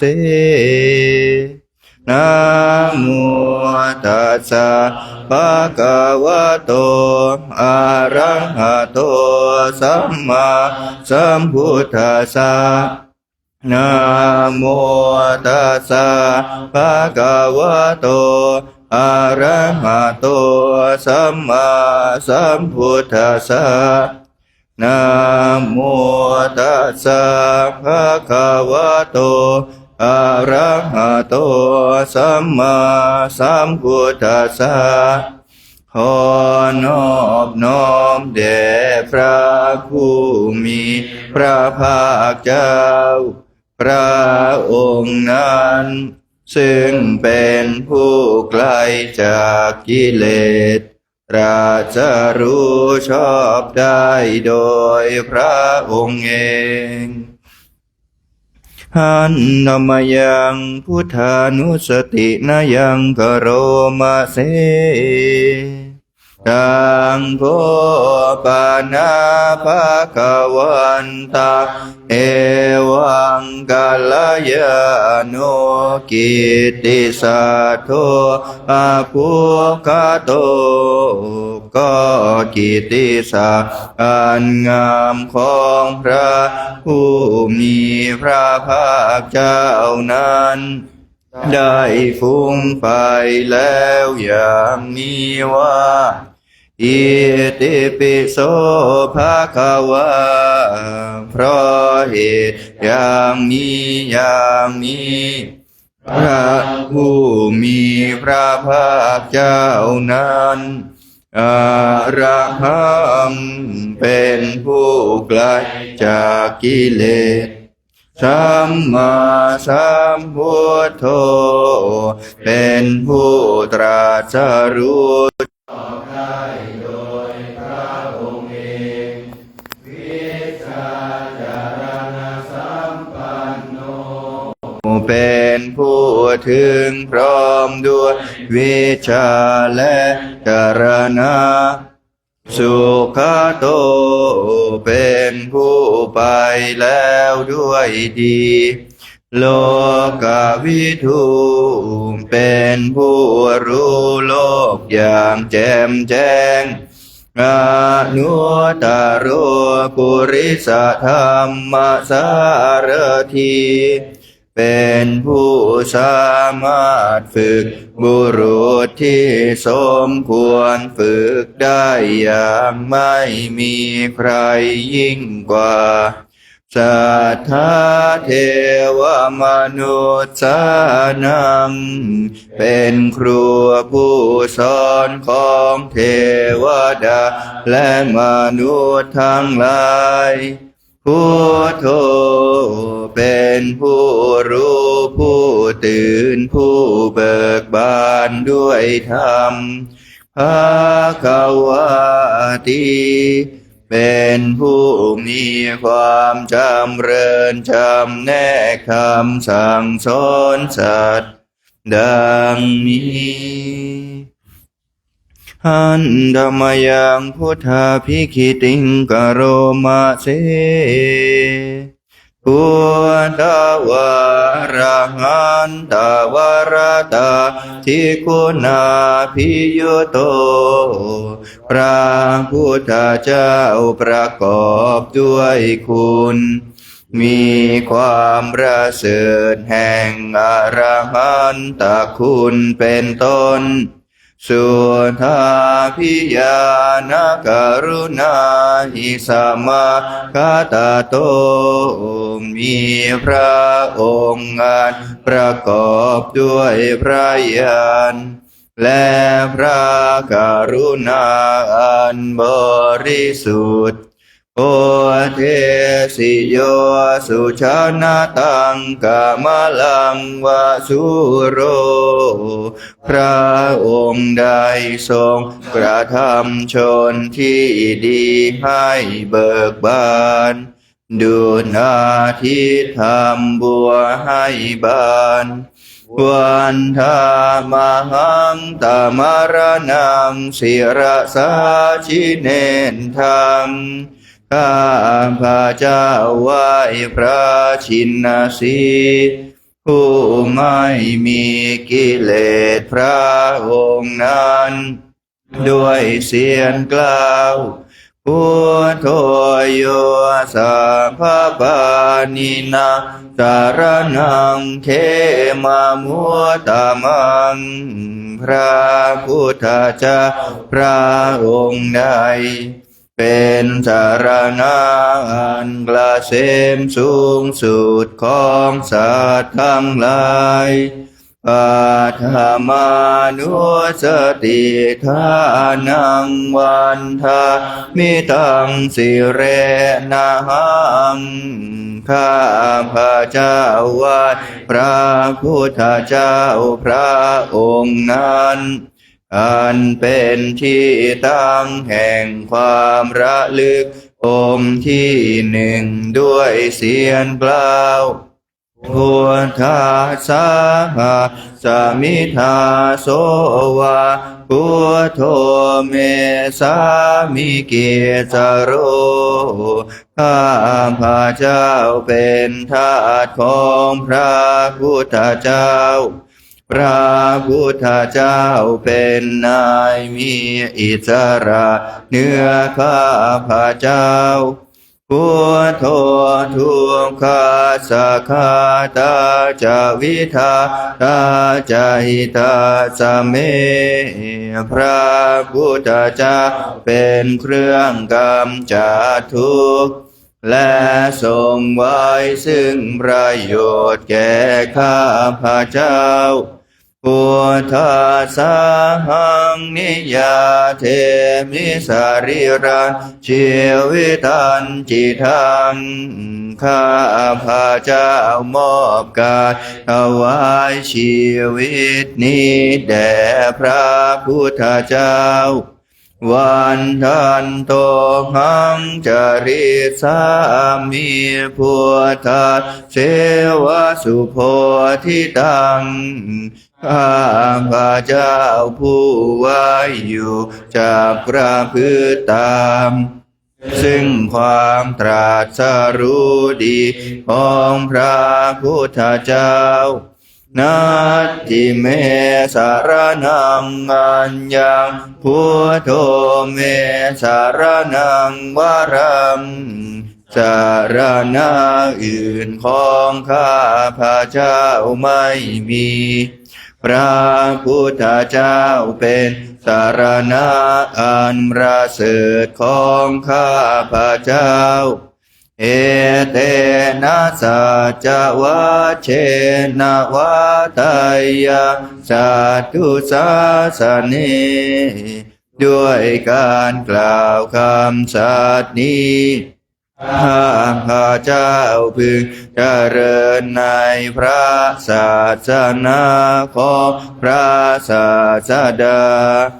พุทธังเมวันธมาเนนายังปุญญังปัสสุตังอิทาข้าพระเจ้าผู้ว่าอยู่ซึ่งพระพุทธเจ้าได้ควรควายบุญใดในบัดนี้สัพเพปิอันตรายาเมมาเหสุงตัสสะเตชะสาอันตรายทั้งปวงอย่าได้มีแก่ข้าพระเจ้าด้วยเดชแห่งบุญนั้นกายเยนะวาจายวะเจตสาวาด้วยกายก็ดีด้วยวาจาก็ดีด้วยใจก็ดีพุทเทกุกัมมังปะกะตังมายายังกรรมหน้าติเตียนอันใดที่ข้าพระเจ้ากระทำแล้วนั้นพระพุทธเจ้าพุทโธปฏิคันหาตุอาจยันตังขอพระพุทธเจ้าจงงดซึ่งโทษล่วงเกินนั้นกาลันตะเรสังวริตุงวัพพุทเทเพื่อการสำรวมระวังในพระพุทธเจ้าในการต่อไป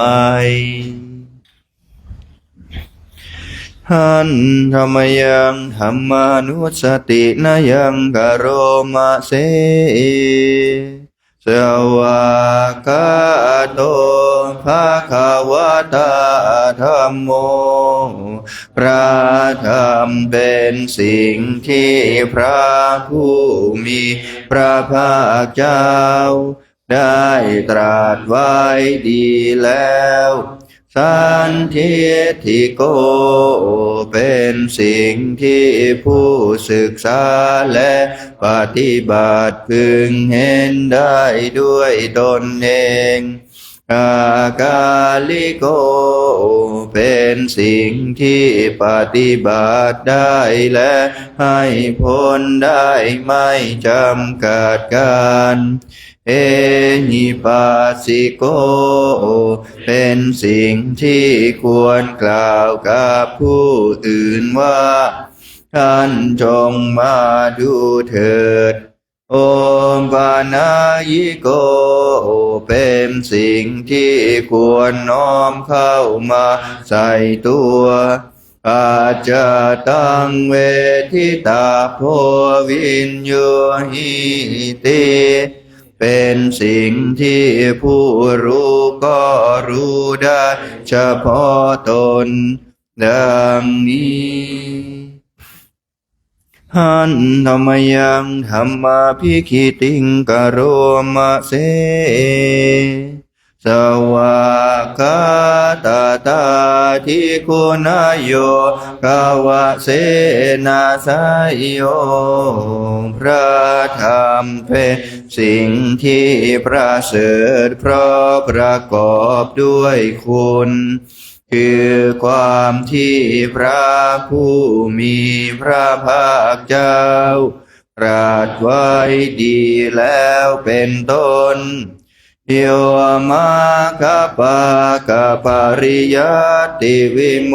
กขเพโทเป็นธรรมะจำแนกเป็นมรรคผลปริยัติและนิพพานธัมโมกุโลกปตานาตถาธาริธารีเป็นธรรมทรงไว้ซึ่งผู้ทรงธรรมจากการตกไปสู่โลกที่ชั่ววันธามหังตมหารังวรธรรมมะเมตัง ข้าพระเจ้าไหว้พระธรรมอันประเสริฐนั้นอันเป็นเครื่องขจัดเสียซึ่งความมืดธัมโมโยสัพพปานินังสารนังเขมามุตตมังพระธรรมใดเป็นสารณะอันเกษมสูงสุดของสัตว์ทั้งหลายทุติยานุสติทานังวันทามิตังสิเรนะหังข้าพระเจ้าไหว้พระธรรมนั้นอันเป็นที่ตั้งแห่งความระลึกองค์ที่สองด้วยเสียงกล่าวธัมมัสสาหาสมิทาโสวะธัมโมเมสามิกิจโรข้า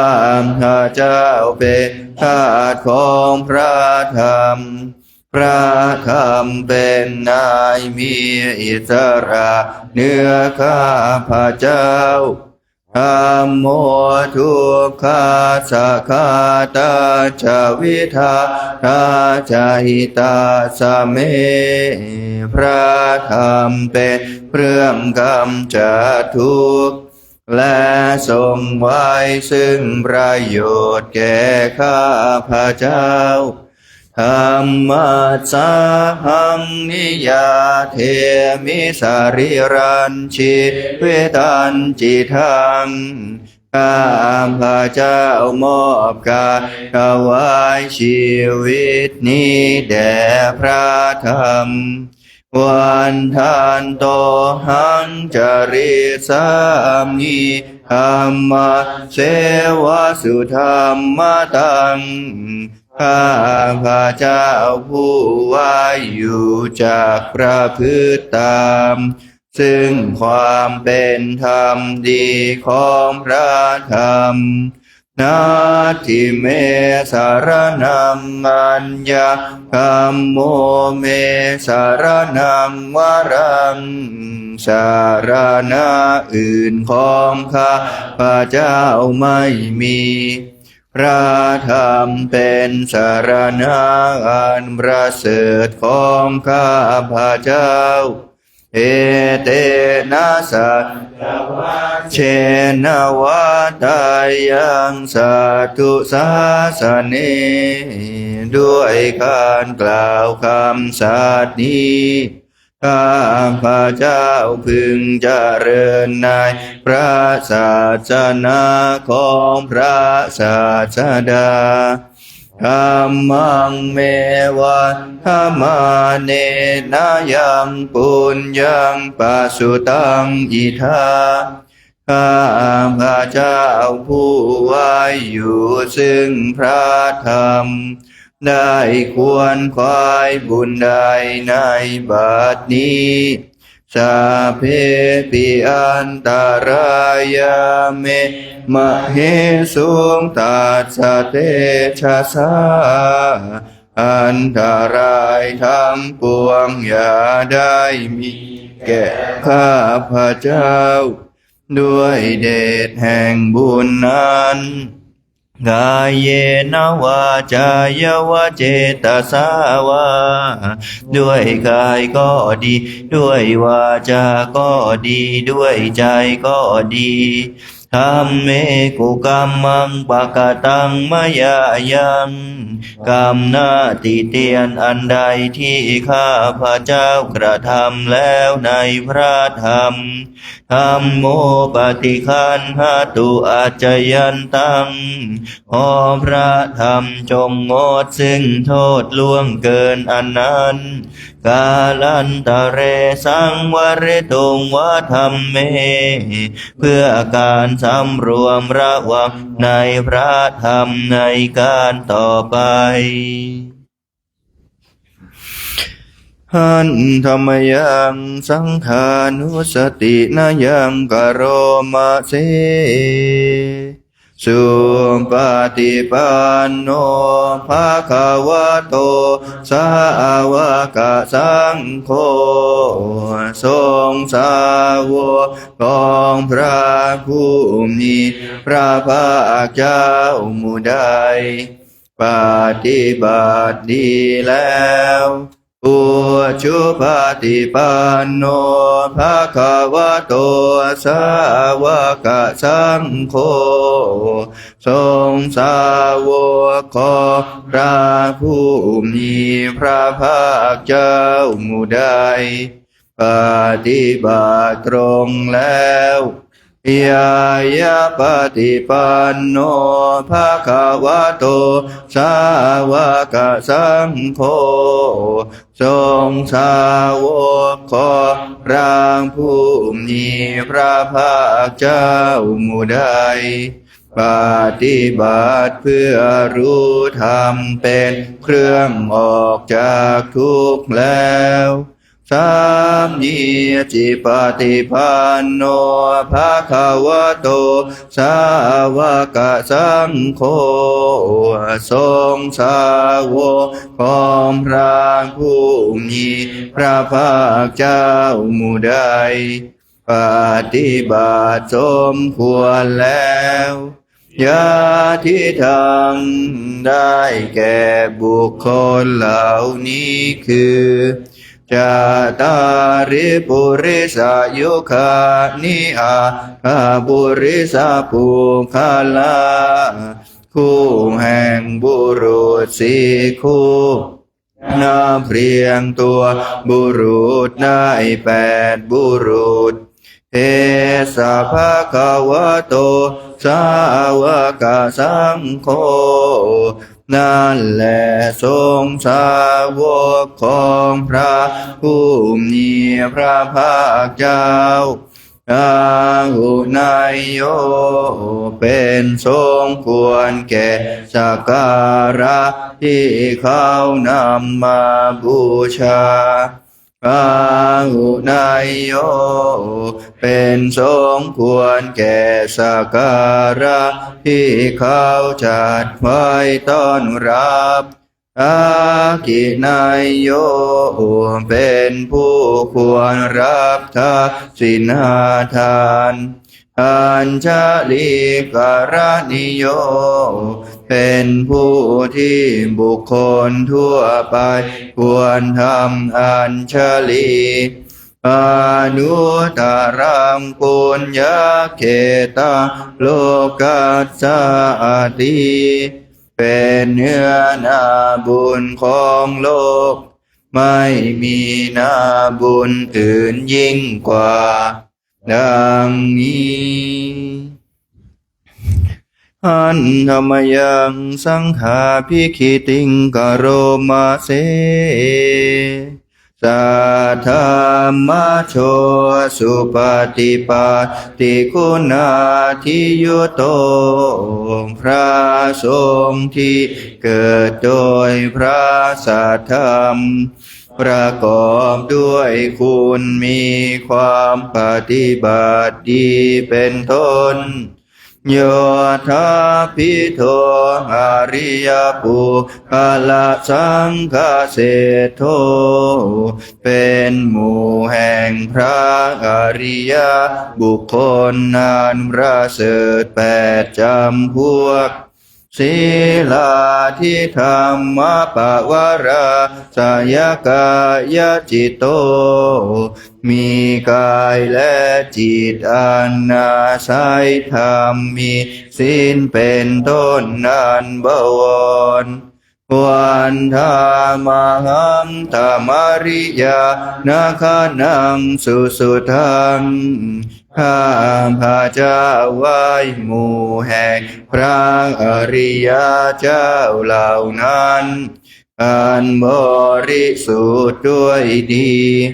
สังโฆโยสัพพปานินางสารนังเขมะมุตตมังพระสงฆ์หมู่ใดเป็นสารณะอันเกษมสูงสุดของสัตว์ทั้งหลาย ตาติยานุสติทานังวันทามิตังสิเรนะหังข้าพระเจ้าไหว้พระสงฆ์หมู่นั้นอันเป็นที่ตั้งแห่งความระลึกองค์ที่สามด้วยเสียงกล่าวสังฆาสาหัสสมิทาโสวะสังโฆเมสามิกิสโรข้าพระเจ้าเป็นทาสของพระสงฆ์พระสงฆ์เป็นนายมีอิสระเหนือข้าพระเจ้าสังโฆทุกขาสักกะตาปิพิธาพระสงฆ์เป็นเครื่องกำจัดทุกข์และทรงไว้ซึ่งประโยชน์แก่ข้าพระเจ้าสังฆาสาหังเทมิสาริรันชีวิตันจิทังข้าพระเจ้ามอบกายถวายชีวิตนี้แด่พระสงฆ์วันทันโตหังจริตสามิสังฆาโสปฏิปันนตังข้าพระเจ้าผู้ไว้อยู่จะประพฤติตามซึ่งความปฏิบัติดีของพระสงฆ์นาทิเม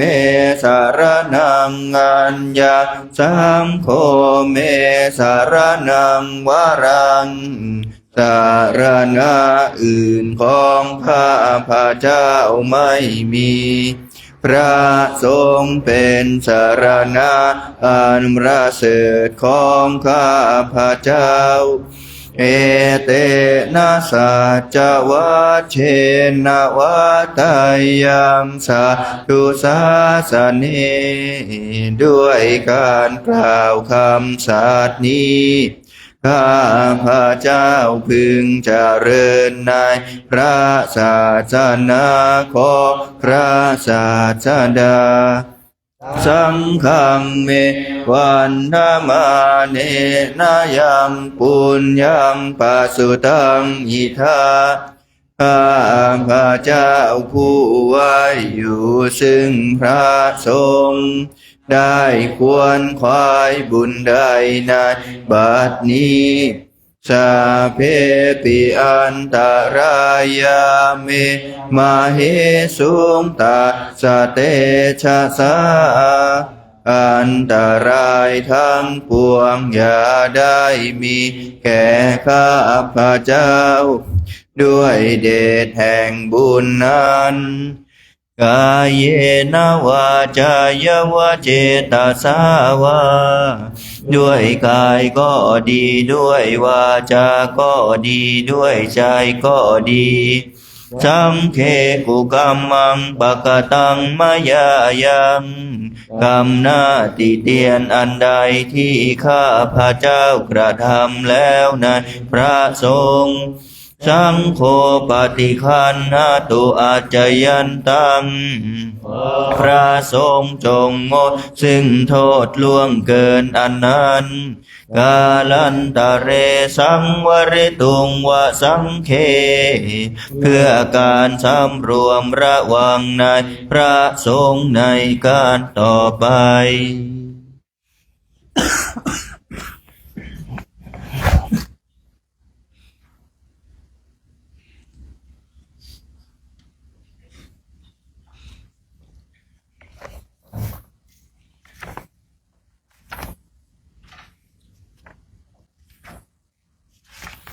เปิดหนังสือไปที่หน้า119ครับ119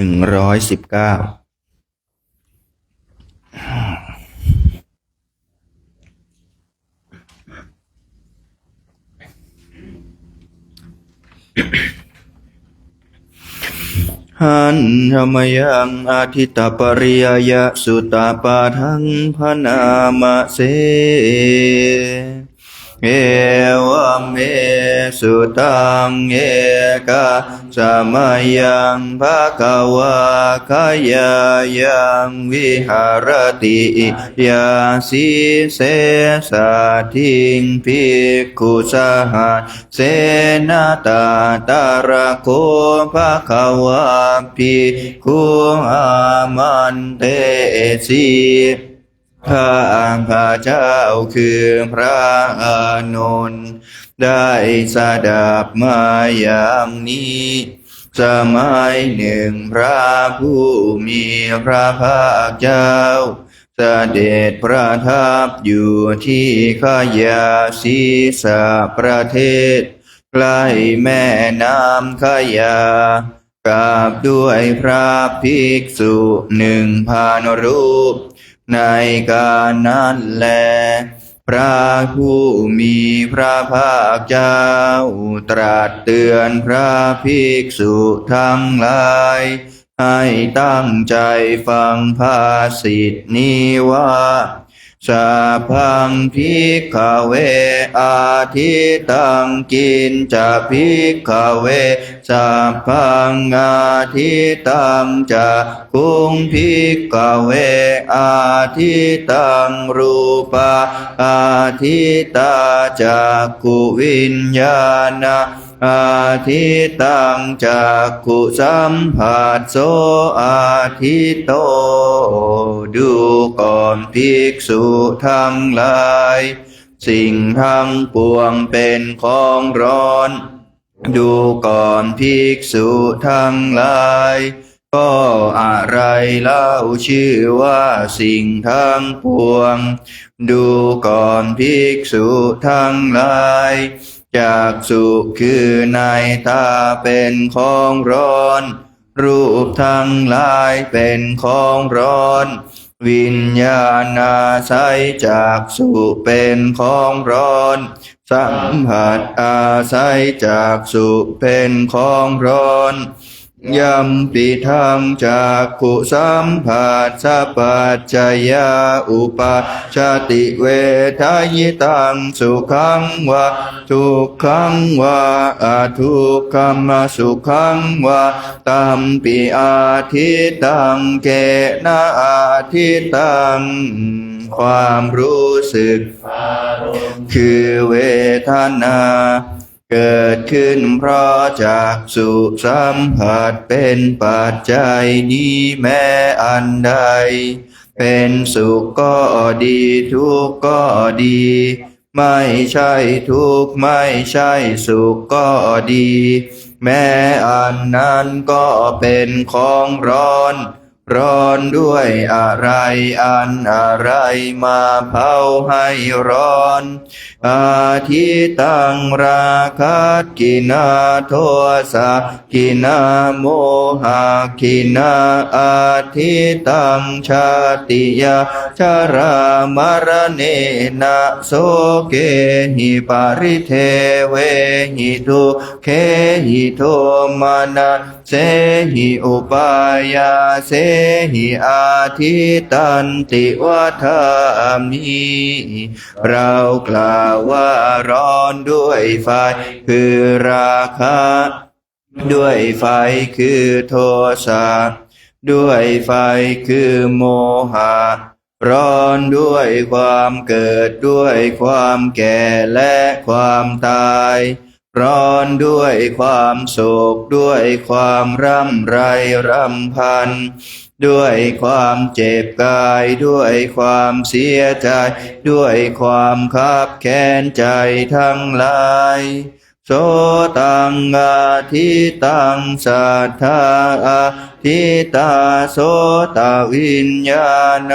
อาทิตังโสตสัมผัสโสอาทิโตโสตคือหูเป็นของร้อนเสียงทั้งหลายเป็นของร้อน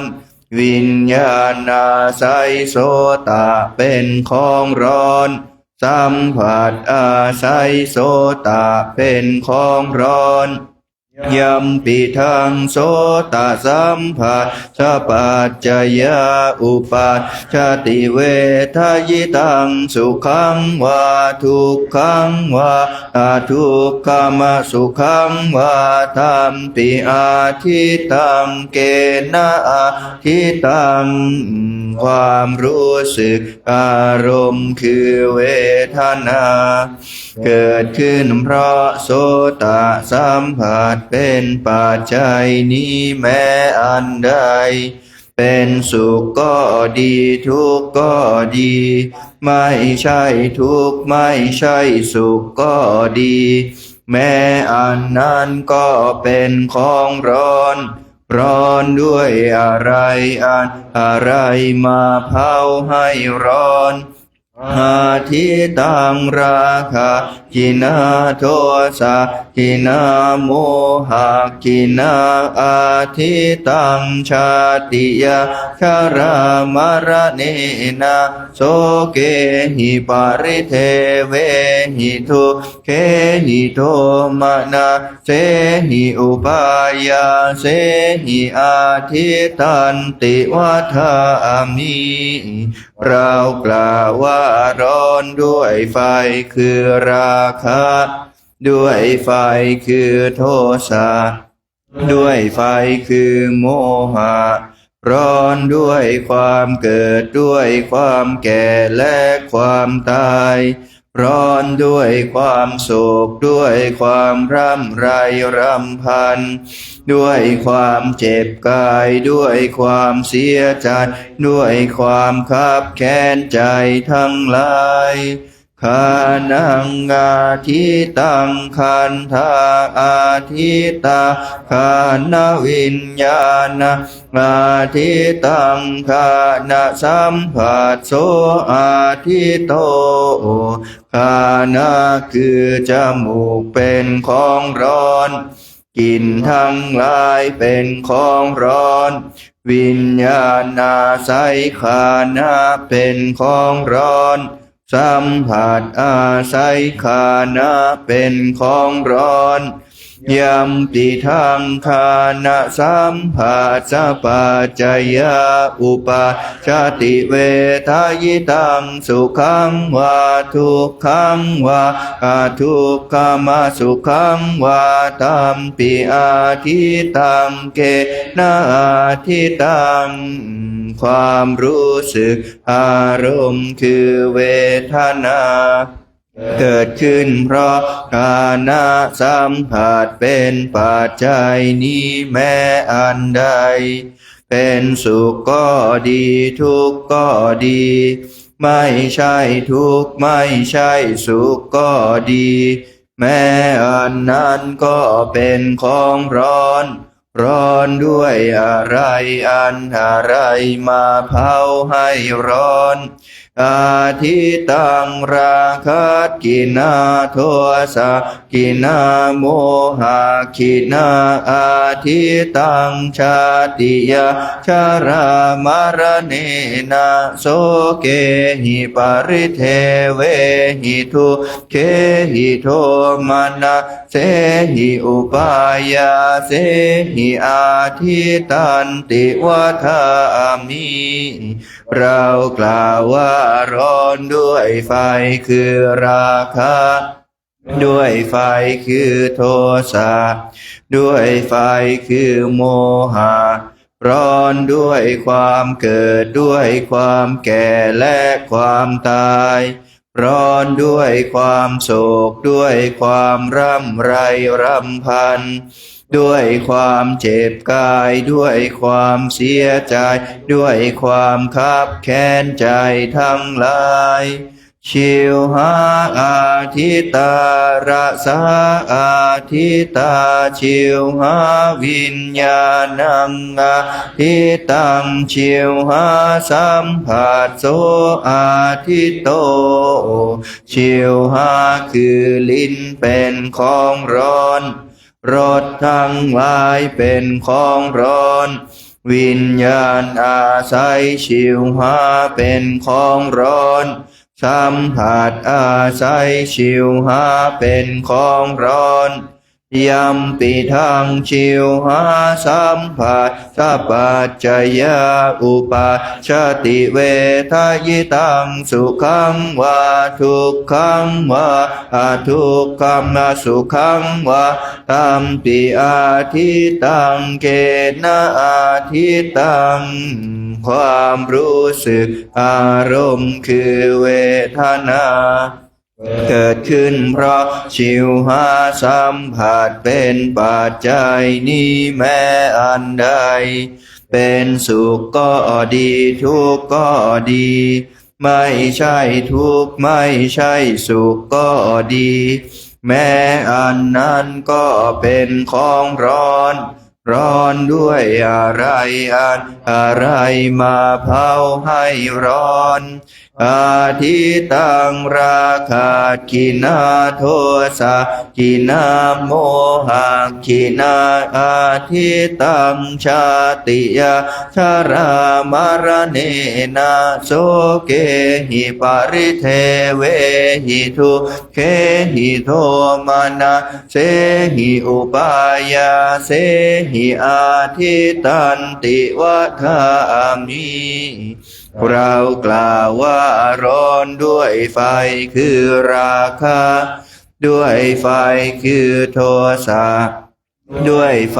คือโมหะร้อนด้วยความเกิดด้วยความแก่และความตายร้อนด้วยความโศกด้วยความร่ำไรรำพันด้วยความเจ็บกายด้วยความเสียใจด้วยความคับแค้นใจทั้งหลายกายโยอาทิโตโพธาภาอาทิตากายวิญญาณังอาทิตังกายสัมผัสโสอาทิโตกายเป็นของร้อนโพ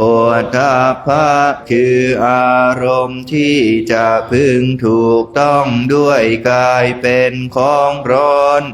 วิญญาณอาศัยกายเป็นของร้อนสัมผัสอาศัยกายเป็นของร้อนยัมปิทังกายสัมผัสปัจจยาอุปาชติเวทายตังสุขังวาทุกขังวาอทุกขังสุขังวาตัมปิอาทิตังเกนะอาทิตังความรู้สึกอารมณ์คือเวทนาเกิดขึ้นเพราะกายสัมผัสเป็นปัจจัยนี้แม้อันใดเป็นสุขก็ดีทุกข์ก็ดีไม่ใช่ทุกข์ไม่ใช่สุขก็ดีแม้อันนั้นก็เป็นของร้อนด้วยอะไรอะไรมาเผาให้ร้อนอาทิตังราคะกินาโทสะกินาโมหะกินาอาทิตังชาติยาชรามรณเนนะโสเกหิปริเทเวหิทุเคหิโทมานะเสหิอุปายาเสหิอาทิตันติวัฏามิเรากล่าวว่าร้อนด้วยไฟคือราคะด้วยไฟคือโทสะด้วยไฟคือโมหะร้อนด้วยความเกิดด้วยความแก่และความตายร้อนด้วยความโศกด้วยความร่ำไรรำพันด้วยความเจ็บกายด้วยความเสียใจด้วยความคับแค้นใจทั้งหลายมโนอาทิโต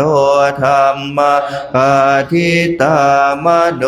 วิญญาณังอาทิตังมโนสัมผัสโสอาทิโตมานะคือจะเป็นของร้อนธรรมทั้งหลายคืออารมณ์ที่เกิดกับใจเป็นของร้อนวิญญาณอาศัยมานะเป็นของร้อน สัมผัสอาศัยมานะเป็นของร้อนยามปิทังมโนสัมผัสปัจจยาอุปาชติเวทายตังสุขังวาทุกขังวาอาทุกขมาสุขังวาตัมปิอาทิตังเกนะอาทิตังความรู้สึกอารมณ์คือเวทนาเกิดขึ้นเพราะมโนสัมผัสเป็นปัจจัยนี้แม้อันใดเป็นสุขก็ดีทุกข์ก็ดีไม่ใช่ทุกข์ไม่ใช่สุขก็ดีแม้อันนั้นก็เป็นของร้อนร้อนด้วยอะไรอันอะไรมาเผาให้ร้อนอาทิตังราคะกินาโทสะกินาโมหะกินาอาทิตังชาติยาชารามรเนนะโสเกหิปาริเทเวหิทุเคหิโทมานะเสหิอุปายาเสหิอาทิตันติวัฏามิเรากล่าวว่าร้อนด้วยไฟคือราคะด้วยไฟคือโทสะด้วยไฟคือโมหะร้อนด้วยความเกิดด้วยความแก่และความตายร้อนด้วยความโศกด้วยความร่ำไรรำพันด้วยความเจ็บกายด้วยความเสียใจด้วยความคับแค้นใจทั้งหลายเอวังปัสสังภิกขเวสุตวาอริยสาวโกจักขุสัมมิงปินิพพินทติรูเปสุปินิพพินทติจักขุวิญญาเนปินิพพินทติจักขุสัมผัสเสปินิพพินทติดูก่อนภิกษุทั้งหลายอริยสาวกผู้ได้สดับแล้วมาเห็นอยู่อย่างนี้ย่อมเบื่อหน่ายทั้งในจักษุย่อมเบื่อหน่ายทั้งในรูปทั้งหลาย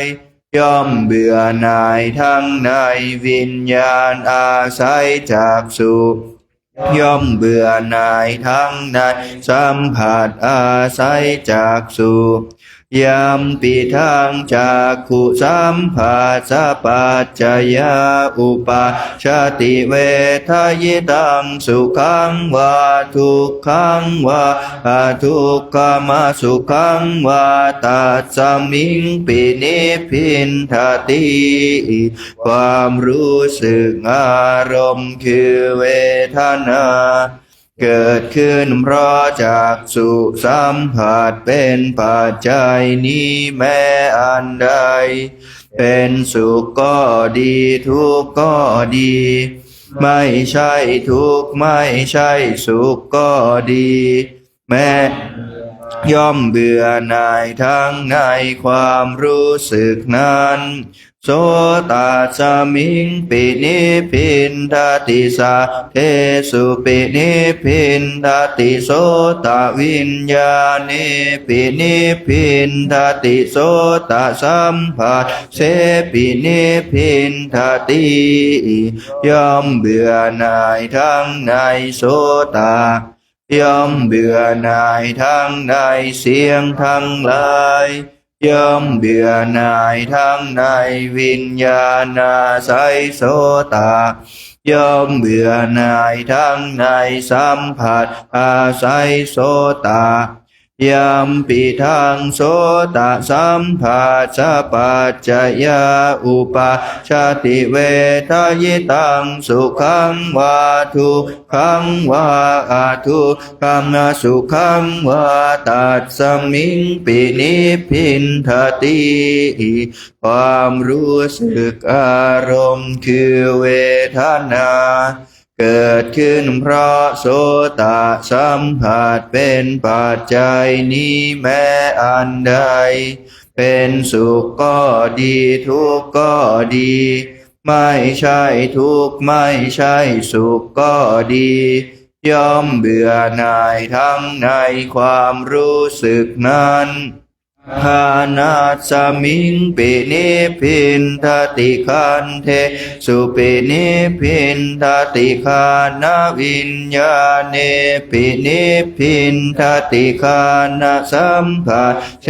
ปินิพินทติ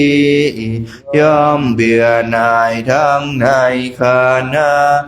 ย่อมเบื่อหน่ายทั้งในกลิ่นทั้งหลายย่อมเบื่อหน่ายทั้งในวิญญาณอาศัยขันธ์ย่อมเบื่อหน่ายทั้งในสัมผัสอาศัยขันธ์ยามปิทังคานะสัมภาสปัจจยาอุปัชชติเวทยิตังสุขังวาทุกขังวาอาทุกขมาสุขังวาตัสสมิงปินิพินทติความรู้สึกอารมณ์คือเวทนาเกิดขึ้นเพราะขันธ์สัมผัสเป็นปัจจัยนี้แม้อันใด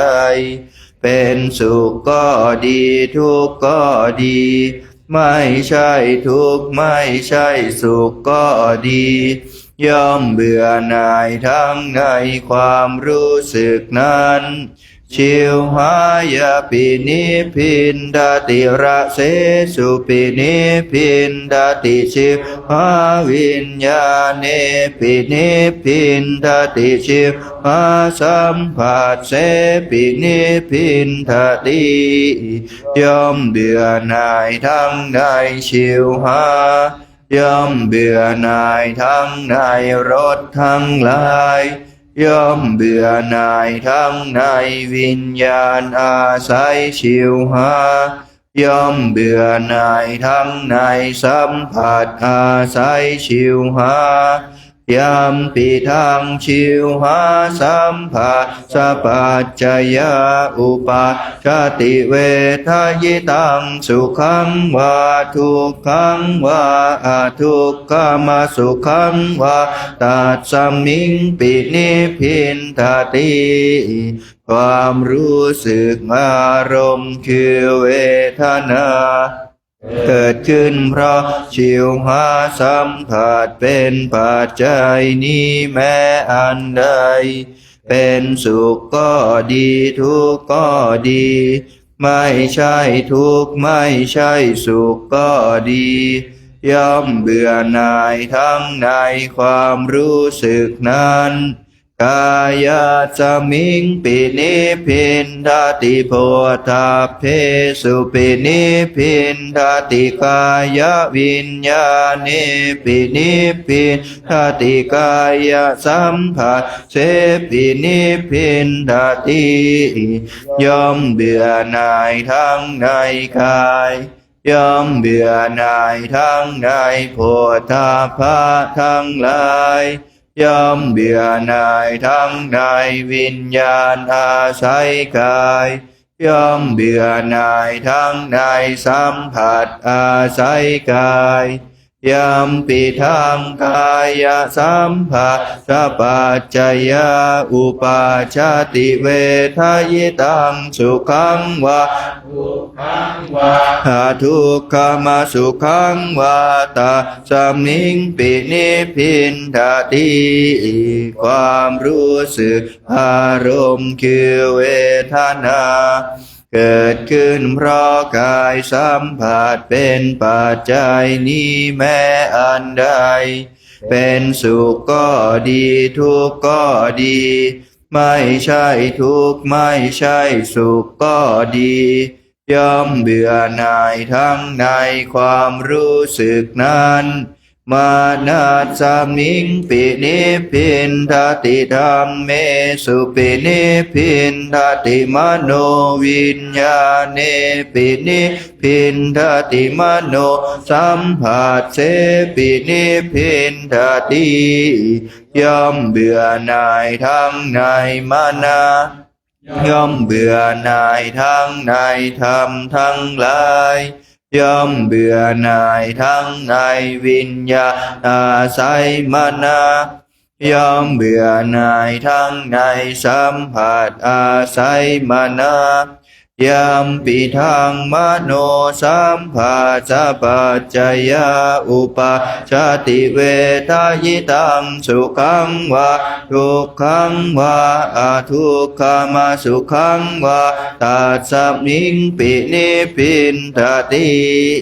ความรู้สึกอารมณ์คือเวทนาเกิดขึ้นเพราะมโนสัมผัสเป็นปัจจัยนี้แม้อันใดเป็นสุขก็ดีทุกข์ก็ดีไม่ใช่ทุกข์ไม่ใช่สุขก็ดีย่อมเบื่อหน่ายทั้งในความรู้สึกนั้นนิพพินทังวิราชติวิราคาวิมุจจติเมื่อเบื่อหน่ายย่อมคลายกำหนัดเพราะคลายกำหนัดจิตก็พ้นจากความถือมั่นวิมุตตาสมิงวิมุตตามิติยานะโหติคินาชาติอุสิตังพรหมจาริยกตังการณียังนาปราอิทาตายาติปัจจานาติติเมื่อจิตพ้นแล้วก็เกิดญาณรู้ว่าเราพ้นแล้วดังนี้อริยสาวกย่อมทราบชัดว่าชาติสิ้นแล้วพรหมจรรย์เราได้อยู่จบแล้วกิจที่ควรทำเราทำเสร็จแล้ว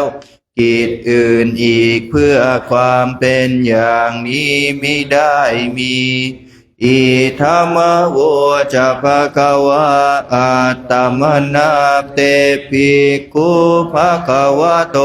ภาสิตังอภินันทุงพระผู้มีพระภาคเจ้าได้ตรัสธรรมปริยายอันนี้แล้วพระภิกษุทั้งหลายเหล่านั้นก็มีใจยินดีเพลินภาสิทธิ์ของพระผู้มีพระภาคเจ้าอิมาสมินจะปนวัยยการณาสมิงพันยมาเนตัสสะภิกขุสหัสสัสสะอนุปาทายาอาสเวหิจิตานิวิโมจจิงสุติก็แล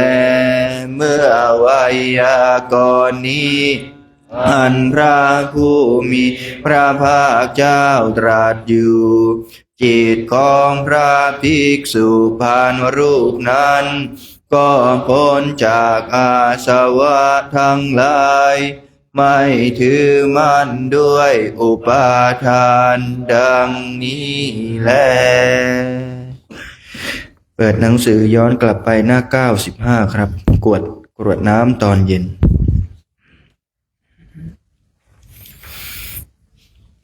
หันธรรมยังอุทิศนาทิฏฐานาคาทายโย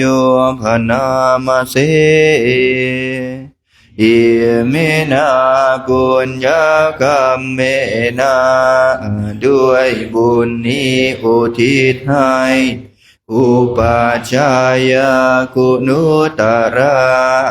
อุปัชฌาย์ผู้เลิศคุณอาจาริยุปการะจาและอาจารย์ผู้เกื้อหนุนมาตาปิตาจยาตกาทั้งแม่พ่อและปวงญาติสุริโยจันทิมาราชาสุนจันและราชาคุณวันตานาราปิจาผู้ทรงคุณหรือสูงชาติพระมมาราชอินทราชาพรหมมาและอินทราช โลกวาราจะเทวตาทั้งถวยเทพและโลกบาลยะโมมิตามนุษย์สาจายมราชมนุษย์มิตรมัจจตาเวริกาปิจาผู้เป็นกลางผู้จอมพลานสาเพสัตตาสุขีโหนตุขอให้เป็นสุขสันต์ทุกทวนหน้าอย่าทุกทนบุญญาณิปากตานิเมบุญพองที่ข้าทำจงช่วยอำนวยสุภาพลสุขังจติวิทังเทนตุให้สุขสามอย่างล้นขีปังปาเปทะโวมาทังให้รู้ถึงนิพพานพลันอิมินาปุญญกรรมเมนาด้วยบุญนี้ที่เราทำอิมินาอุติเสนาจาและอุทิศให้ปวงสัตว์ขีปาหันสุลเพเจวาเราพลันได้ซึ่งการตัดตัณหุปาทานะเฉทานังตัวตัณหาอุปาทานเยสันตาเน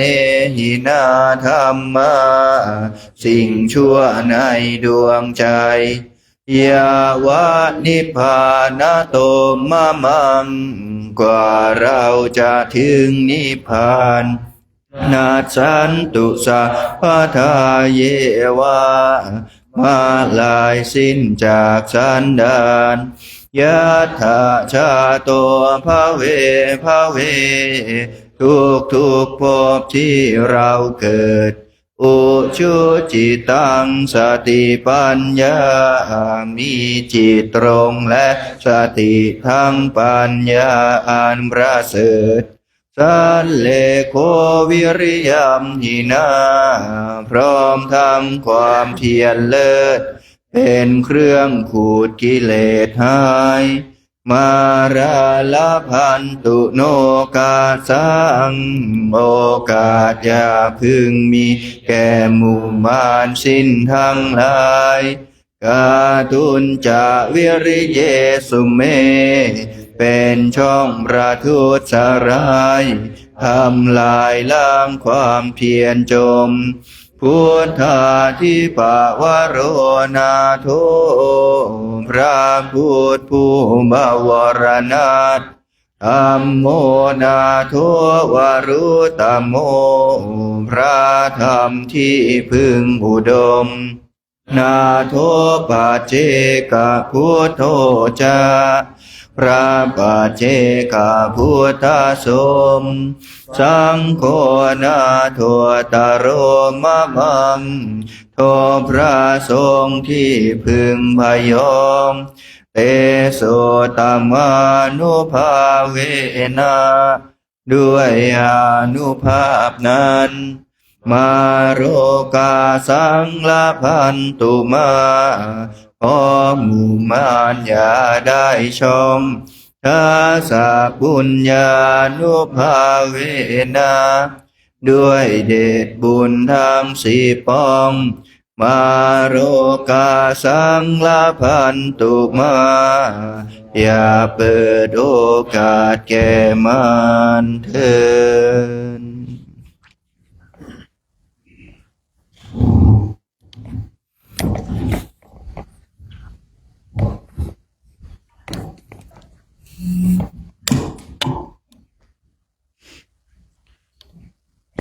วันนี้ก็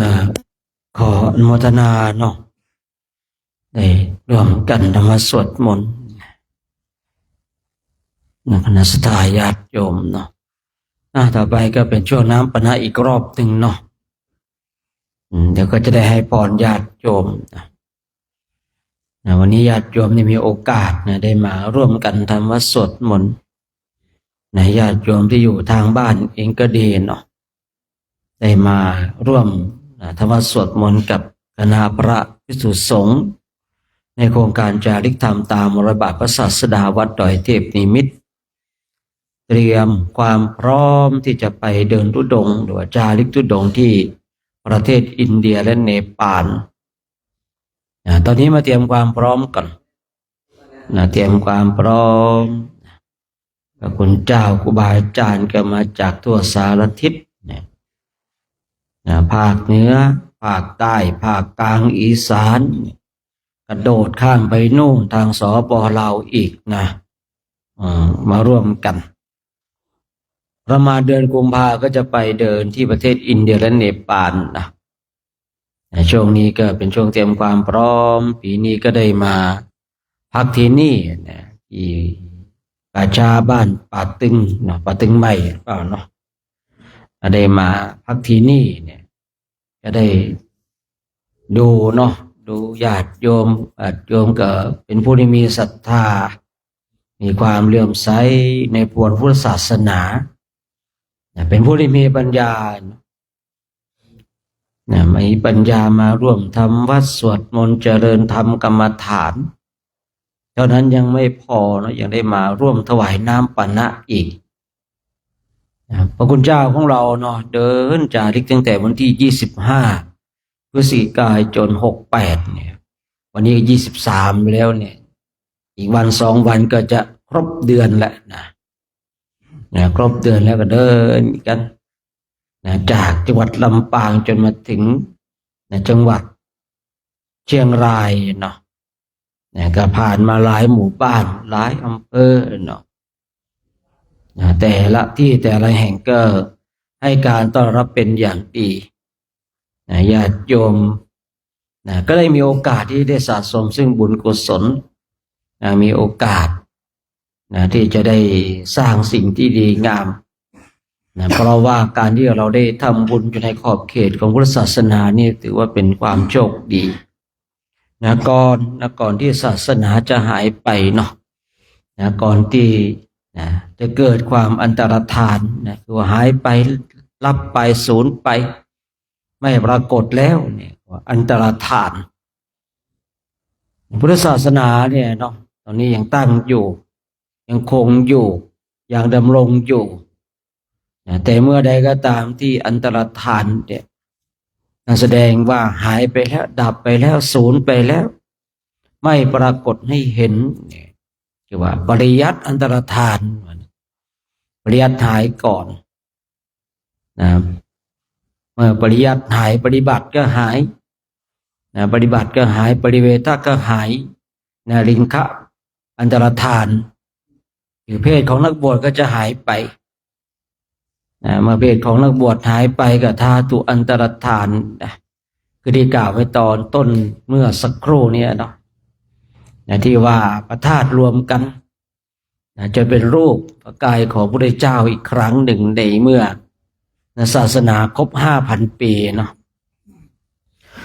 ตอนนี้อันตรธานทั้งหลายยังไม่ปรากฏเพราะว่าคือผู้ที่เรียนปริยัติก็ยังมีผู้ที่ปฏิบัติก็ยังมีผู้ที่รู้แจ้งเห็นจริงในพระสัทธรรมก็ยังมีอยู่เพศของสมณะไม่ต้องพูดถึงยังมีอยู่เนี่ยเรียกว่าการที่พระภิกษุสงฆ์ได้นุ่งห่มจีวรผ้ากาสายยะเนี่ยเพศของพระภิกษุสงฆ์ยังมีอยู่ยังตั้งอยู่พระบรมสารีริกธาตุที่อยู่บนโลกมนุษย์ก็ดีที่อยู่ตามแม่น้ำก็ดีเนี่ยหรือว่าอยู่ในสวรรค์ก็ดีเนี่ยก็ยังมีอยู่เมื่อใดก็ตามที่ปริยัติปฏิบัติปฏิเวทลิงคะหายสูญสิ้นแล้วเนี่ยอันตรธานแล้วเนี่ยก็จะเหลือเพียงธาตุอันตรธานคือหายสุดท้ายเลยหายสุดท้ายเลยคือศาสนาครบ 5,000 ปีคือเมื่อครบ 5,000 ปีเนี่ยหมดจบยุติศาสนาโน่นอีกทีหนึ่งก็คือศาสนาของพระศิริยเมตไตรพระศิริยเมตไตรจะมาวัดขึ้นต่อขึ้นเกิดขึ้นเดี๋ยวนี้ก็โหก็อีกนานเหลือเกินนะ นะกว่าที่จะเกิดขึ้นนะฉะนั้นเนี่ยเรารีบขนขวายนะสะสมซึ่งบุญกุศลในศาสนาพุทธเจ้าพระองค์นี้แหละดีที่สุดนะเราอย่าไปรอพระสิยเมตไตรเลยนะบางคนบางท่านนะเคยได้ยินนะข้าวของข้าพเจ้าขาวดังดอกบัวยกขึ้นเนื้อหัวบูชาพระพุทธบูชาพระธรรมถวายแด่พระสงฆ์จิตใจจำนงมุ่งตรงต่อพระนิพพานขอให้พบดวงแก้วขอให้แก้วบ่วงมารขอให้พบพระศรีอานเนี่ยนะโอ้ยจะไปพบพระศรีอานอีกแล้วนะในอนาคตอันไกลนู้นเถินโอ้โหไกลเหลือเกินนะเนี่ยคือบางคนเนี่ยตอนที่ทำบุญใส่บาตรเนี่ย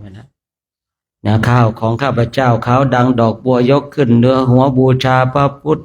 บูชาพระธรรมถวายแด่พระสงฆ์จิตใจจำนงมุ่งตรงต่อพระนิพพานขอให้พบดวงแก้วขอให้แก้วบ่วงมาร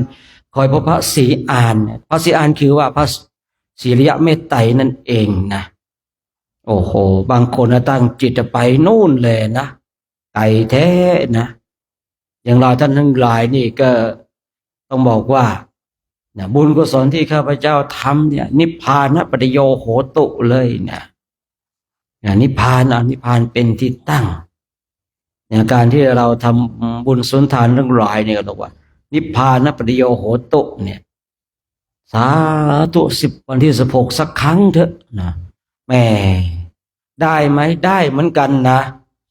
แต่ต้องรอคิวนานหน่อยหนึ่งนะโอ้โหคนจัดคิวตอนนี้งงเพราะว่าเอาแค่วันเดียวนะ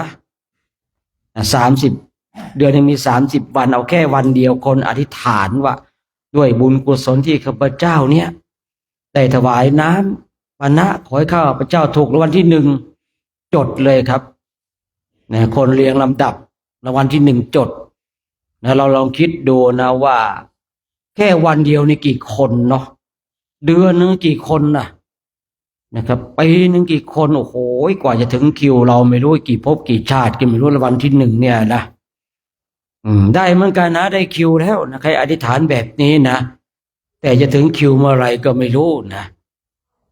ทีนี้ก็มีบางคนว่าทำบุญทำกุศลก็เลยบอกว่าเอาละนะข้าพเจ้าขอรัดคิวท้าวเวสสุวรรณนี่ก็ปวดหัวตึ๊บเลยเนาะปู่ศรีสุโธก็คงปวดหัวเหมือนกันนะย่าอะไรนะย่าอะไรนะปู่ศรีสุโธกับย่าอะไรนะย่าอะไรนะปทุมมาย่าปทุมมาคงปวดหัวเหมือนกันนะไอ้ไข่เนี่ยปุ๊ดเลยนะโอ้โหขอกันรัดคิวนะแย่งกันนะเนาะโอ้โหเนี่ยถามว่าขอได้ไหมไหนทานไม่ได้แต่ว่าต้องรอนานหน่อยนึงนะวันหนึ่งไม่รู้กี่ร้อยคนก็ไม่รู้เนาะกี่พันคนก็ไม่รู้นะคราวนี้เราก็ไหนๆก็ไหนๆแล้วก็บุญที่ข้าพเจ้าได้ถวายน้ำปานะก็นิพพานปริโยโหตุเอานิพพานเป็นที่ตั้ง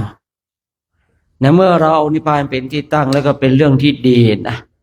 คนนี้จะถึงหรือไม่ถึงก็ค่อยว่ากันอีกทีหนึ่งนะว่ากันอีกทีหนึ่งเนี่ยญาติโยมเนี่ยได้เป็นผู้ที่มีจิตขนขวายเป็นส่วนหนึ่งในการสร้างคุณงามความดีของคณะพระภิกษุสงฆ์นะถ้าคณะพระภิกษุสงฆ์เนี่ยไม่มีข้าวน้ำโภชนาอาหารไม่มีน้ำปานะเนี่ยไปไม่รอดเนี่ยเคยคุยเรื่องนี้มีคนคอมเมนต์ว่าโอ้เห็นแก่กินว่างั้นนะพอคุยเรื่องนี้ว่าเห็นแก่กินก็ใช่ที่ก็เห็นแก่กินถ้าไม่เห็นแก่กินตายไปนานแล้วนะไม่อยู่ให้โยมพูดอย่างนี้หรอกนะเพราะการเห็นแก่กินนี่แหละนะจึงอยู่ได้ทุกวันนี้นะเป็นอย่างนั้นนะบางทีก็คนก็ดราม่าไปเนาะบางคนก็คอมเมนต์ไปผมก็เลยคุยบ่อยๆนะพระไปเดินอะไรเนี่ยต้องเดินในป่าผมเจอคำนี้ทุกปีเลยนะเดินในป่าผมก็เลยท้าไปด้วยกันไหมเล่าในทุ่งใหญ่เนี่ยนะไปดูได้ไปเจอหน้าไปช้างเนี่ยไปเจอเสือเนี่ยมันจะอยู่ยังไงเนาะโอ้คนเราบางทีก็มีแต่ทฤษฎีเนาะมีทฤษฎี พอเข้าสู่ภาคของการปฏิบัติเนี่ยอย่าว่าแต่ไปเดินในป่าเลยนั่งสมาธิสักชั่วโมงหนึ่งก็จะตายกันแล้วพวกนี้นะ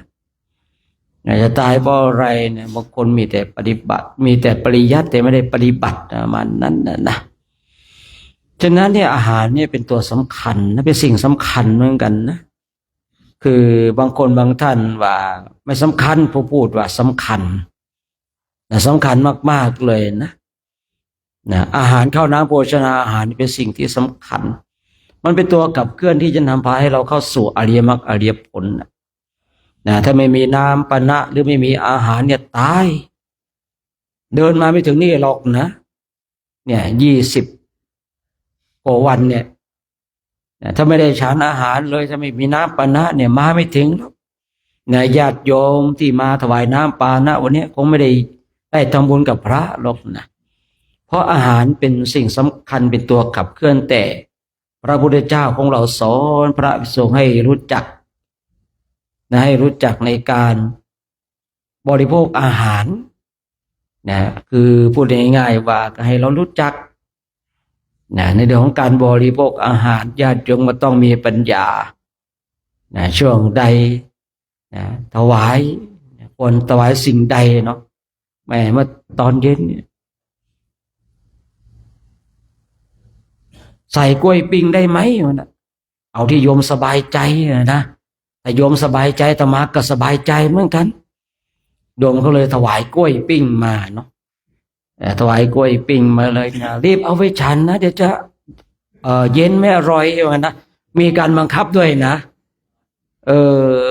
ผมก็นั่งคิดอยู่นะจะฉลองฉัตรทาดีไหมนะแม่โยมเขาบังคับมานะ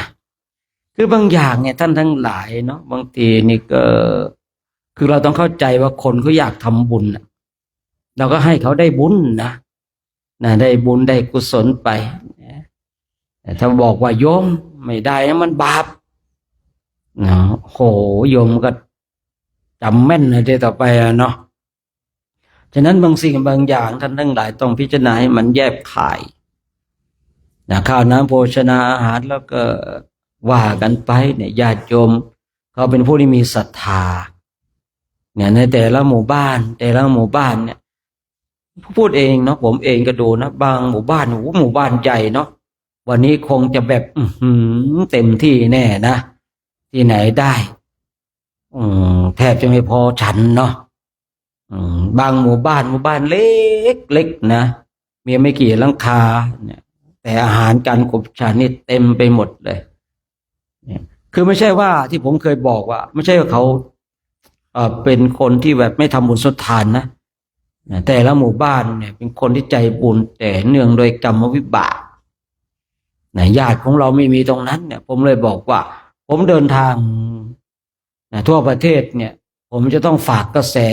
แสบุญไว้ทุกที่ไปไม่รู้ว่าถ้าเรายังพลาดกลับมาเกิดอีกนะไปเกิดตรงจุดไหนเราก็จะได้อาศัยบุญที่เราได้กระทำพระพุทธเจ้าจำไว้เลยนะครับก็ไปที่ไหนเนี่ยต้องฝากกระแสบุญไว้ทำบุญทำกุศลไว้ตามกำลังความสามารถของเราที่จะทำได้เนาะวันนี้น้ำปานะก็คงจะเคลียร์แล้วนะฉะนั้นก็ขออนุโมทนาสาธุการกับท่านเจ้าภาพน้ำปานะในวันนี้มีครอบครัวนายบุญธรรมทะวงศาเนาะครอบครัวนายวีนัสนะก้อนแก้วเนาะแล้วก็ครอบครัวนายชูชาตินะประมนตรีเนาะแล้วก็ชุมชนนะหมู่บ้านหิมกกเนาะแล้วก็คุณประนอมอภิธนังนะแล้วก็นางสาวจิตรานุชกองบุญนะนางสาวจิราพรกองบุญเนาะแล้วก็นางบัวรอนชัยบาลเนาะแล้วก็ได้มีกลุ่มหอมบุญเนี่ยบ้านเราพัฒนาเนาะได้นำน้ำปานะมาคือนำโดยท่านอนุชิตเนาะได้นำมากลุ่มหอมบุญนะกลุ่มหอมบุญเป็นกลุ่มที่เหนียวแน่นในการสะสมซึ่งบุญกุศลกันเนาะอาตมาภาพในนามตัวแทนสงฆ์ก็ขออนุโมทนาสาธุการกับ ท่านเจ้าภาพทุกคนทุกท่านเนาะที่อ่านรายชื่อรายนามไปนะหรือว่าไม่ได้อ่านรายชื่อรายนามไปก็ต้องขอประทานอภัยเนาะแต่ว่าจะอ่านรายชื่อหรือไม่อ่านรายชื่อบุญเราก็ได้อยู่แล้วอ่านชื่อผิดไปตกไปก็ต้องขอประทานอภัยไว้ในโอกาสนี้ด้วยน่าจะอ่านชื่อผิดอ่านชื่อถูกบุญเกิดบังเกิดขึ้นกับเราแล้วเนาะเมื่อเราคิดจะทำบุญบุญย่อมบังเกิดขึ้นในขณะที่เราทำบุญบุญก็บังเกิดขึ้นในขณะที่เราทำแล้วถวายแล้วเรารักษาบุญที่เราได้กระทำบุญก็อยู่กับ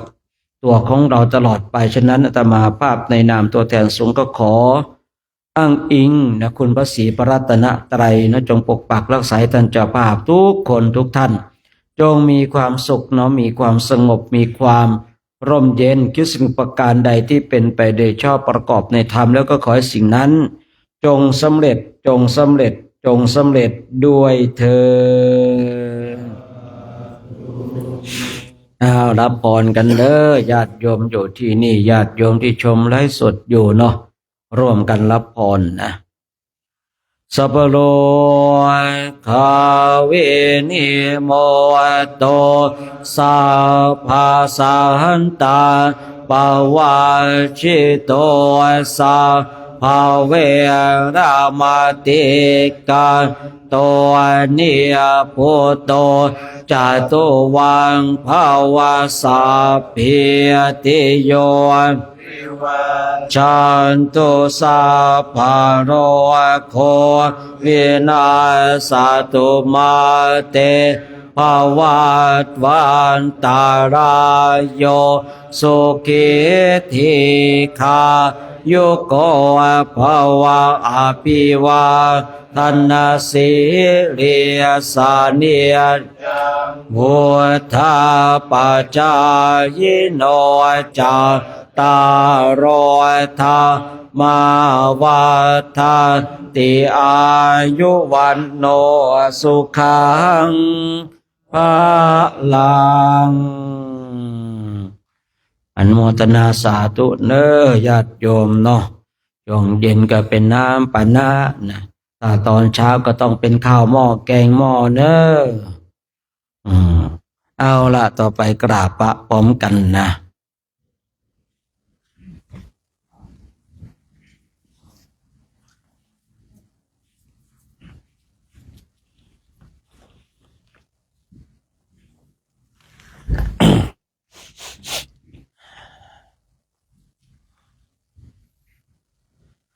อะระหังสัมมา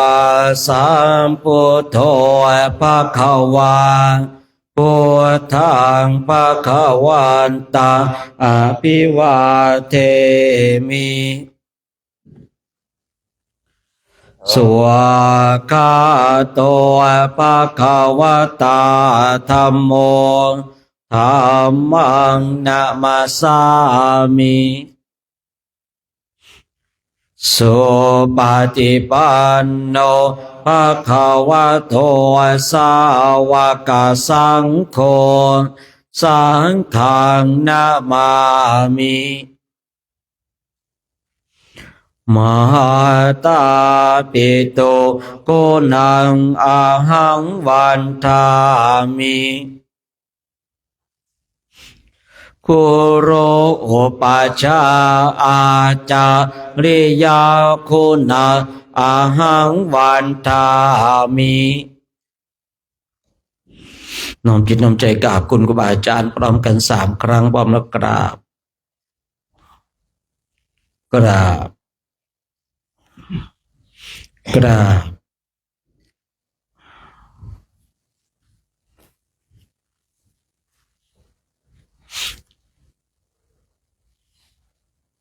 พระภิกษุสงฆ์พร้อมใจกันกราบพระอาจารย์โชคชัยอีก3 ครั้งพร้อมกันแล้วกราบสาธุโยมที่หลังเด้อกราบกราบสามเณรญาติโยมแม่ชีพร้อมกันแล้วกราบกราบกราบสาธุโชคดีเด้อญาติโยมเด้อนิมนต์นะครับเนาะที่มี นี่ก็ไปใช้ตรงนู้นก็แล้วกันเด้อนะต้องเต็นท์ตรงนู้นน่ะเต็นท์ใครนะ